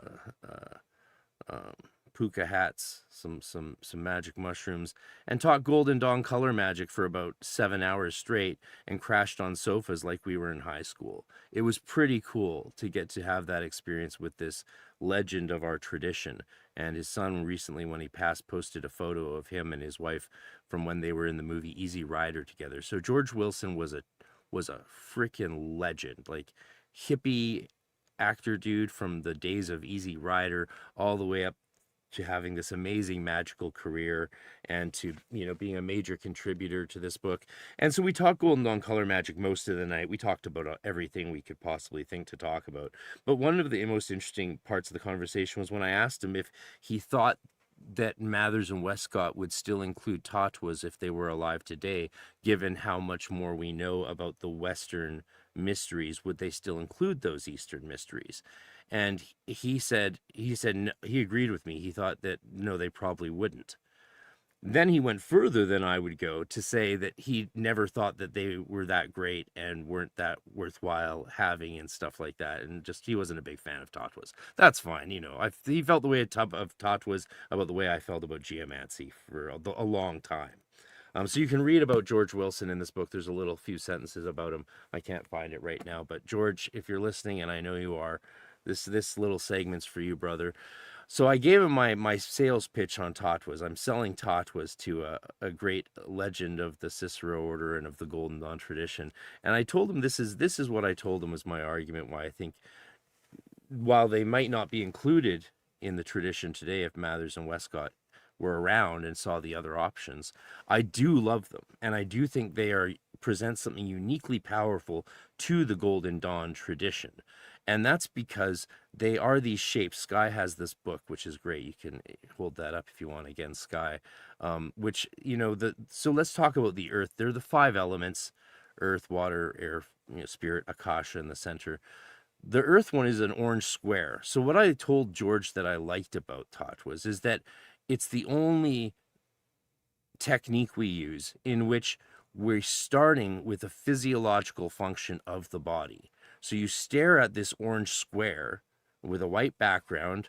Sometimes you have the flashing color in the background, but Westcott pointed out that that's not very ideal. And Westcott also made very clear the dimensions and proportions of the cards and the white background you should have. Yeats didn't follow them, if you've seen Yeats's Tattwas. So, whatever, if you're, depending on how good you focus. Some people make massive ones, and that makes sense if you're, starting out. But either way, you're starting by focusing on this orange square until your eyes get a little bit tired, and then you close your eyes, or you move your eyes to the white wall beside it, and you'll see your retina is automatically flipping the color to a purple, to a violet, because that's how colors work in our eyes. And you're not vibrating any divine names. And we're talking about the Golden Dawn version of this technique, and I'm specifically going to talk about the way I was taught to do them, also influenced by the flying rules, because that's what led me to love them so much and become such a fanatic about them. In our order's curriculum, it was said that it's one of the few techniques most adepts underestimate, and they're to their own detriment. And so as a young magician, I was like, well, then I'll take it all the way and see where it goes. Now, I certainly haven't taken it all the way 30 years later, but I'm working on it still. And I've done a lot with Tattwas, and I love them. So you're flipping this color in your retina. You close your eyes, the yellow becomes purple, and you turn it, you see it expand into a doorway, like with path working or with some scrying techniques. And then you don't even vibrate any divine names. You're not doing anything. You're just allowing this natural color transformation caused by a physiological function of your body, and then you're stepping into it. You're not designating it as anything. You're just letting the colors and the shape purely be what they are. And the idea is that that alone leads you into the realm of earth. Now, once you're there, you vibrate divine names, the Hebrew ones, and then eventually even Enochian ones in the Golden Dawn tradition, to bring the landscape to life. And I see that as setting the parameters. Now, I do have a theory on what I think is going on. And this is because the divine Hebrew names that we use terminate, unlike many iterations of divine litanies, of names, they terminate with the directional names. Darom, Mizrach, right? So the directional names, which makes me theoretically see it as entering the elemental plane of Malkut. Because otherwise, why would there be directional names if you're going beyond Malkut? Why would there be a directional name used? You wouldn't use one. So by using it, you're setting that parameter of I'm staying in Malkut, I'm participating in the astral direction of this realm, of the planet, of the created universe. I'm not going beyond that. I'm staying sort of down here with the fairies and the elves and the gnomes and the salamanders and the undines and the dryads and the naiads and the puka and the cluricon. Yeah, the list of fairies and spirits goes on and on. And I won't torture Ike, though it would be fun to. so I love it. I just wrote a whole chapter and a book about these little things. Oh, you did? Well, good. That's great. That's great. So I worked. Yates carried his Tattwas around with him in his pocket. He'd be sitting down at a turf fire in Western Ireland with some people. Maybe he knew some, maybe he didn't. He'd pull them out, start, chanting the names, and have them all have a shared vision experience. Like, he used these things very casually, almost flippantly by our modern standards. But, if you're in the west of Ireland pre-electricity days with a turf fire in the middle of the night with a bunch of old Irish people, that's probably enough ritual alone and on its own, back in those days with this just a pre-modern, pre-industrialized astral plane around you. So I love the fact that you sort of activate the realm once you already go into that. And this was what I said to George. And by the end of my whole spiel, he was sold. He was like, you know what, I take that back. I think they are pretty cool. And I'm glad I convinced him that Tattwas were cool before the end of his life. And I hope that I see him in those Tattwic planes again someday. There's other aspects to the Tattwas, the Science of the Breath paper, which wasn't something our order actually just excluded it. The one order I was trained in, we just didn't go there. It's like, yeah, you can go into that as an adept if you want, but the whole breathing thing, I get it. I've practiced it. Didn't resonate with me as much as just straight up the technique I just described. But working in Tattwas, I have a lot of really interesting diary entries of experiences working with the elements in Tattwas and the sub-elements. And I will be actually releasing an experiment for people to do to my YouTube members. I'll probably put it for my patrons on my Hermetic Mystery School website as well. So you can join my YouTube membership page if you want to get this whole hour-long walkthrough technique. It will be pretty cool. And it is a Tattwa exercise that goes slightly beyond Tattwas in that it begins with, and this ties into what the questioner was saying earlier, it begins with creating a different version of yourself by stepping into a God form and assuming the form of a God who is a guide, who is a healer, and who is a protector, particularly a protector and a spirit designed to hold back the dog, a God who holds back the dog-faced demons, as we say. And or is one of the spirits, the gods that holds that back. And so I actually even have I made a couple cool little images to demonstrate that. So the technique I will be sharing on my members YouTube involves going into the Tattwa Prithivi in this particular god form, and I used the modern technology that we have to make a cool image representing it, because by names and images are all powers awakened and reawakened. So there you go, you get the idea. I won't share it too long because, it's just too powerful and I don't want to overwhelm anyone. I also have a cool image of him holding back the dog-faced demons, but, yeah. So that's the basics. I've kept it short. Wow, look at that. I did keep it tight. George Wilson, wherever you are in the universe, this one's for you, brother. I love you. Thanks for being a part of my life, even though it was at the end of yours. And I know the magical world owes you a lot for what you kept alive here in the Pacific Northwest and in British Columbia for many years without many people knowing about it. And I hope his work continues. I know his work carries on in all the people whose lives he influenced. And he's a tribute to your order, you guys, who are in the Cicero group. So yeah, I feel very blessed to have gotten to know him a bit. And that's Tattwas. So there's a lot that can be said about Tattwas, of course. And I talk about this stuff on my channel all the time. Ike's just written a chapter about it. If anyone has any thoughts, questions, what do you guys think? What's your read on all of this? Oh no, not the Tattwas, fairies. Can you believe fairies? that? Oh, good. Can you believe that? Oh, you're going right up my alley. I had to write a chapter on fairies, satyrs, all sorts, the elementals. It was great fun. It was great fun. That was you bring up some excellent points, man. I've always found Tattwas to be essential.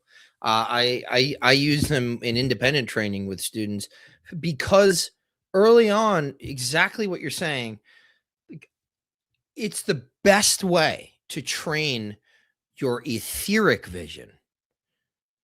The vision that eventually, like I teach people, and I wrote about it in the book, how to see the type of, it accustoms you to the type of sight and use of your retinas that you will eventually need in order to begin to see auras and begin to see, I don't want to say bioluminescence. It's not really what it is, but to cultivate etheric sight, one of the best ways to do that is to do just Tattva gazing. You don't even have to scry. Just stare at them for 30 seconds without blinking, and do that a couple of times a day. I used to do it 3 times, but yeah, that was, I feel like everything kind of tied into each other very nicely, So, somebody have any questions? A question. I was wondering. I don't remember. I had a conversation with Douglas Gabriel at one point. He's big into Steiner and anthroposophy and all that, but he was the one that pointed this book out to me, and I'm trying to remember if he was talking about this book or the Tattvas, but he was saying they can be dangerous in some ways. And I don't know if you guys have any thoughts or insight into that, or maybe. I mean, all this stuff can be dangerous, so what's his reasoning? I don't know. I don't remember. And I think probably what he's talking about is not so much, right? Because Ram Prasad in that book, Nature's Finer Forces, is not talking about the Tattvas the same way we are. He's talking about them more so, like I was mentioning before, with the Tattvic tides and that kind of stuff. And that does correspond to etheric energies, the Tattvic tides, and knowing how and when to ride them. And again, this etheric component that kind of ebbs and flows, this is what Levy was referring to when he was talking about the astral light. This is what Blavatsky was talking about when she talked about the astral light, and many others, but they all had the same thing to say. This can fucking kill you. This will destroy you. And a lot of it ties back to the mental health issues, the possibility there for, is there a strand I can pull to unravel this thing? Because that walking around after cultivating that type of power can be very, very jarring if your organism hasn't been accustomed. It's like sending 1,000 volts through like a 90-volt receiver. Sometimes, it's not always. That's why we do things like the exercise, the exercise of the middle pillar, and the concentration on the aura and things like this, is to fit our etheric vehicle for that shifa, right? That dumping of the divine light and things like this. So, they all said that this can take over not only with the mental health, but with sex. This stuff can turn you into a sex fiend in many, many ways. And if it goes dark, who knows? But I've seen lots of instances of both. I mean, there's been instances of like schizophrenia from. Why is it? What is the reasoning? Is it just because it's the same energy? Like, why is it a sexual? It's because it's effectively, it is the way that the universe creates is through this akashic or etheric substrate. It is the womb of Nut. It is the thing from which all other things come. we don't have that idea anymore because we think of space as a vacuum. Since Aristotle up into Tesla, they were thinking of it as a fucking, it was filled with ether, it was luminiferous, and it was actually not, the stuff didn't travel, things, the elements, they didn't travel through the ether. They were all latent in it. And they were stimulated. Ken Wheeler calls this the reverse hysteresis of the ether, the induction of the ether to produce a particular manifestation of either magnetism or electricity, and light and things of this nature. So they thought that this is the creative substrate. Now let's think about sexual energy. What is the biological purpose for sex? Creation. Okay, not fun, not love, not connection. The fucking biological purpose is creation. Okay, so anytime you and they teach you techniques, particularly if you're an addict of several kinds, how to sublimate that energy, and not right. This is why the Buddhist monks do this: here and no lower. It's because this is, you have to, Dion Fortune talks about it in the Circuit of Force. I'm going to give a course on all of her magic in July, probably up until September. It's going to be full intensive, but she talks about ways to redirect and sublimate the force. And you can use that to create music. You can use that to create art, but enough of that will do one of two things. It'll turn you into Dionysus, or it'll turn or the Bacchae, or the Maenads, the sex crazed women who tear Orpheus limb from limb and rip his head off. That is to say, it will create mania, or it will turn you into a satyr kind of thing. So it's not that will definitely happen, but there is a risk, particularly if you're not somebody who can control themselves. And that's why there's such an emphasis in orders that I think are doing it right on fucking control yourself. You want to do magic and you can't even hold the door for people. You can't stop jerking off. It's like, just how are you going to do this stuff? You're a mess. Your life's a time management crisis. Well, who do you think you are? What do you think this is going to do for you? So it's, and it sucks. I'm sure for many people who hear me talk like that, but it's like I'm done with the flowery horse shit. I was done 10 fucking years ago with it. But the truth, this is the truth of the matter. You want to talk to people who are experienced, we're all going to say some version of this. Am I wrong? I mean, no, you're not wrong. Yeah. I wanted to add one thing.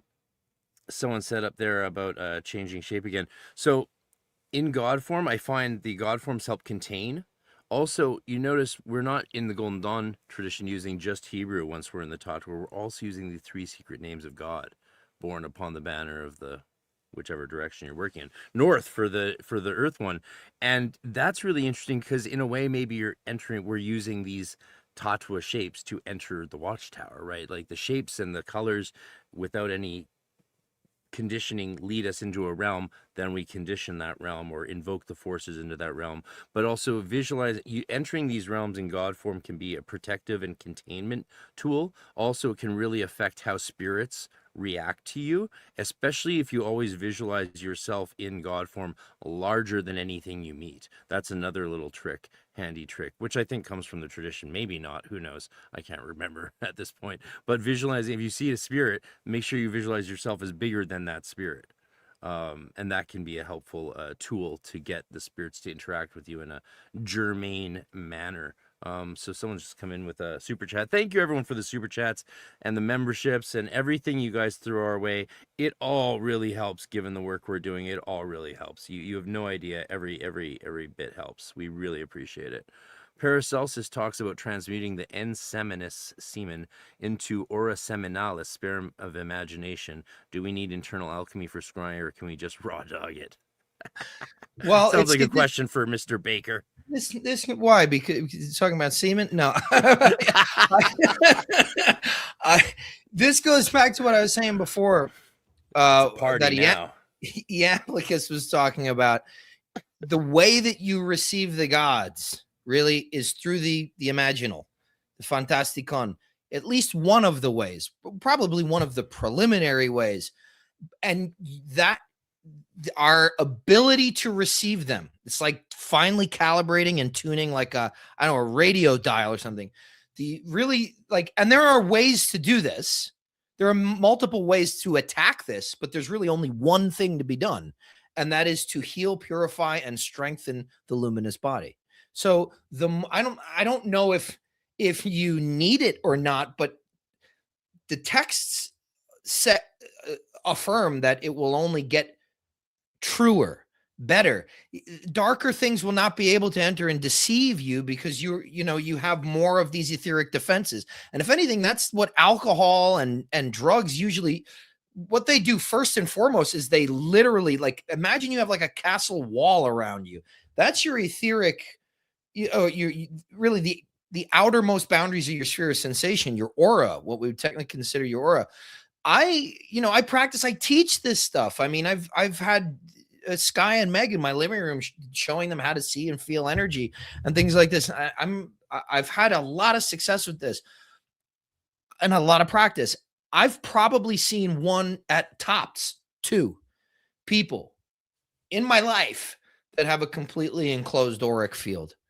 Most of the time it's splotchy, it's patchy. You can see the outline, but there's not that full egg there. And I don't know if it has to do with what's in the water or what's in the food or what our mental diet, what we're consuming through there, but there are holes here.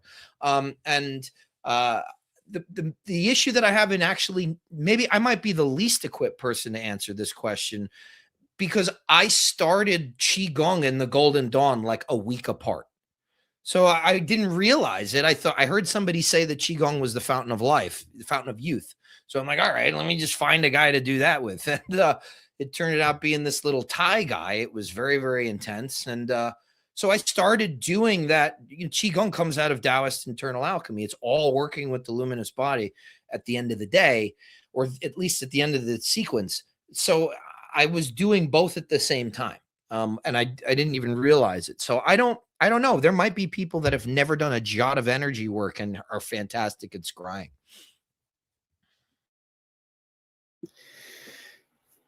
Yeah. I agree. I don't think that we need the inseminis for scrying work. Or really many spiritual techniques, but it certainly can. I mean, if you're sublimating that creative energy to a higher state, a more spiritual state, then yeah, I mean, of course, that's going to supercharge whatever you're doing. If you do that and then you do magic, it's gonna turbocharge what you're doing. If you're trying to, I don't know, remove something else within you and doing an operation for that, then having that extra energy can be useful, but not necessary. I don't think either. But one area where that internal alchemy can be really good is union with God. Any kind of practice where the objective is raising yourself up and uniting in some sense with God, that process accompanying that can be very useful, because it's a form of attraction, if you think about it, when we're trying to reunite with the divine. But that's probably going a bit off track. But I really enjoyed, Frada, I see your presentation on the Tattwas, and I'm guilty of underestimating the importance of them. However, I will say that they make a fantastic point of concentration for dharana. If anyone's done Raja Yoga before, the stage of meditation where you need to concentrate on a single point, having a nice, simple elementary shape is really good for building up that skill. So that's another one of the many uses of the Tattwas. But yeah, I think everyone's done some really great presentations today. Thank you. Yeah, thanks, brother. I'll send you the three of you my the 45-minute long exercise recording when I finish editing it. It's almost done. It's and then I'll get it posted to every one of my members on my YouTube. Which Nice. I never had any success with Patreon and stuff, but apparently people like my YouTube. So sign up to my YouTube, sign up to everyone's YouTubes, and or wherever they're most active. I put most of my attention to that now because that's what people seem to have wanted from me. Let's wrap up, with a little shout out what we're all up to, what we're all doing. Ike's got a ton of stuff in the works, I know. Yeah. Unless you guys want to drag on a bit longer. I don't mean drag on you. I just feel bad because it's so late for you, and no, you don't hungry feel bad myself. for me. Don't feel Friday bad for the 13th. Let's give a shout out to Jacques de Malay and the there you the go. Brothers of the Knights Templar. We should have done that last month on Friday the 13th. Yeah, that's true. We should have brought but in the whole Templar piece. Oh Yeah, well, the let's go Templars for another hour. No, I'm joking. I'm joking.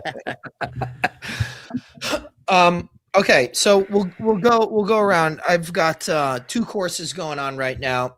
They're on alternating Mondays. The first one just began. The first session was this past Monday, the 9th. It's called Techniques of Greco-Egyptian Theurgy. I did a field immersive excursion on the ground in Upper and Lower Egypt last October with 20 participants, and this is kind of a distillation of all the stuff we did: history, theory, and practice of ancient theurgic or Greco-Egyptian ritual, specifically theurgic. So it has the flavor of higher magic, temple magic, some people call it. I've got another class that's starting this Monday, and I've got a discount if you register before the class. Tomorrow night, 7 p.m. Eastern time. Astrological herbalism for witches, magicians, and alchemists. This is going to be a really awesome course because I just finished writing a book called The Astrological Gardener's Companion. I co-wrote it with my fiance, and so this stuff is all really, really fresh, and it's just going to give you so many different techniques of working with herbs magically. Now, just reach out to me. All these things are recorded, by the way. If you can't make the live sessions, they're shared. You can watch them as many times as you want. The Theurgy course comes with a 90-page workbook that I wrote for that trip. You'll get that, presentation slides, syllabi, and the astrological herbalism class comes with an herbiary of over 30 magical herbs, their uses, correspondences, so on and so forth. So that's what I got going on. Check me out at Arcanum. Got some podcasts coming up, and hopefully these guys keep bringing me back and allowing me to occupy this little tiny quadrant of the screen.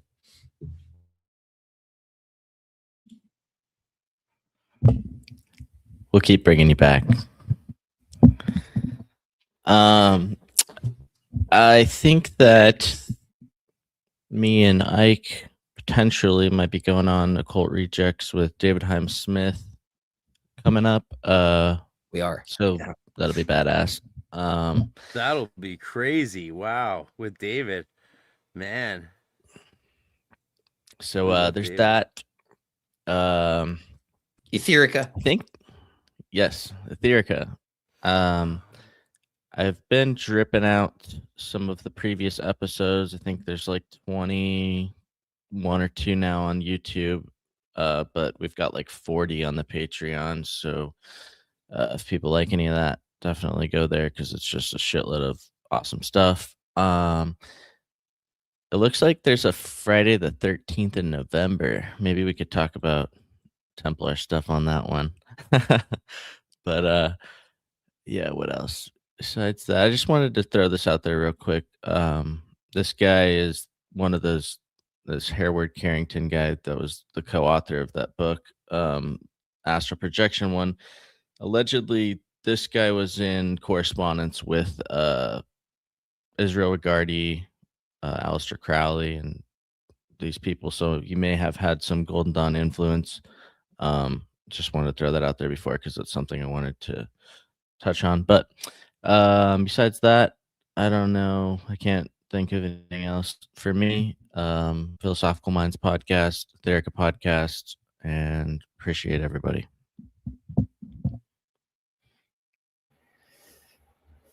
All right. Well, in terms of myself, go to Lifting the Lamp, my YouTube channel. That's my biggest platform at the moment, where I'm trying to build the most.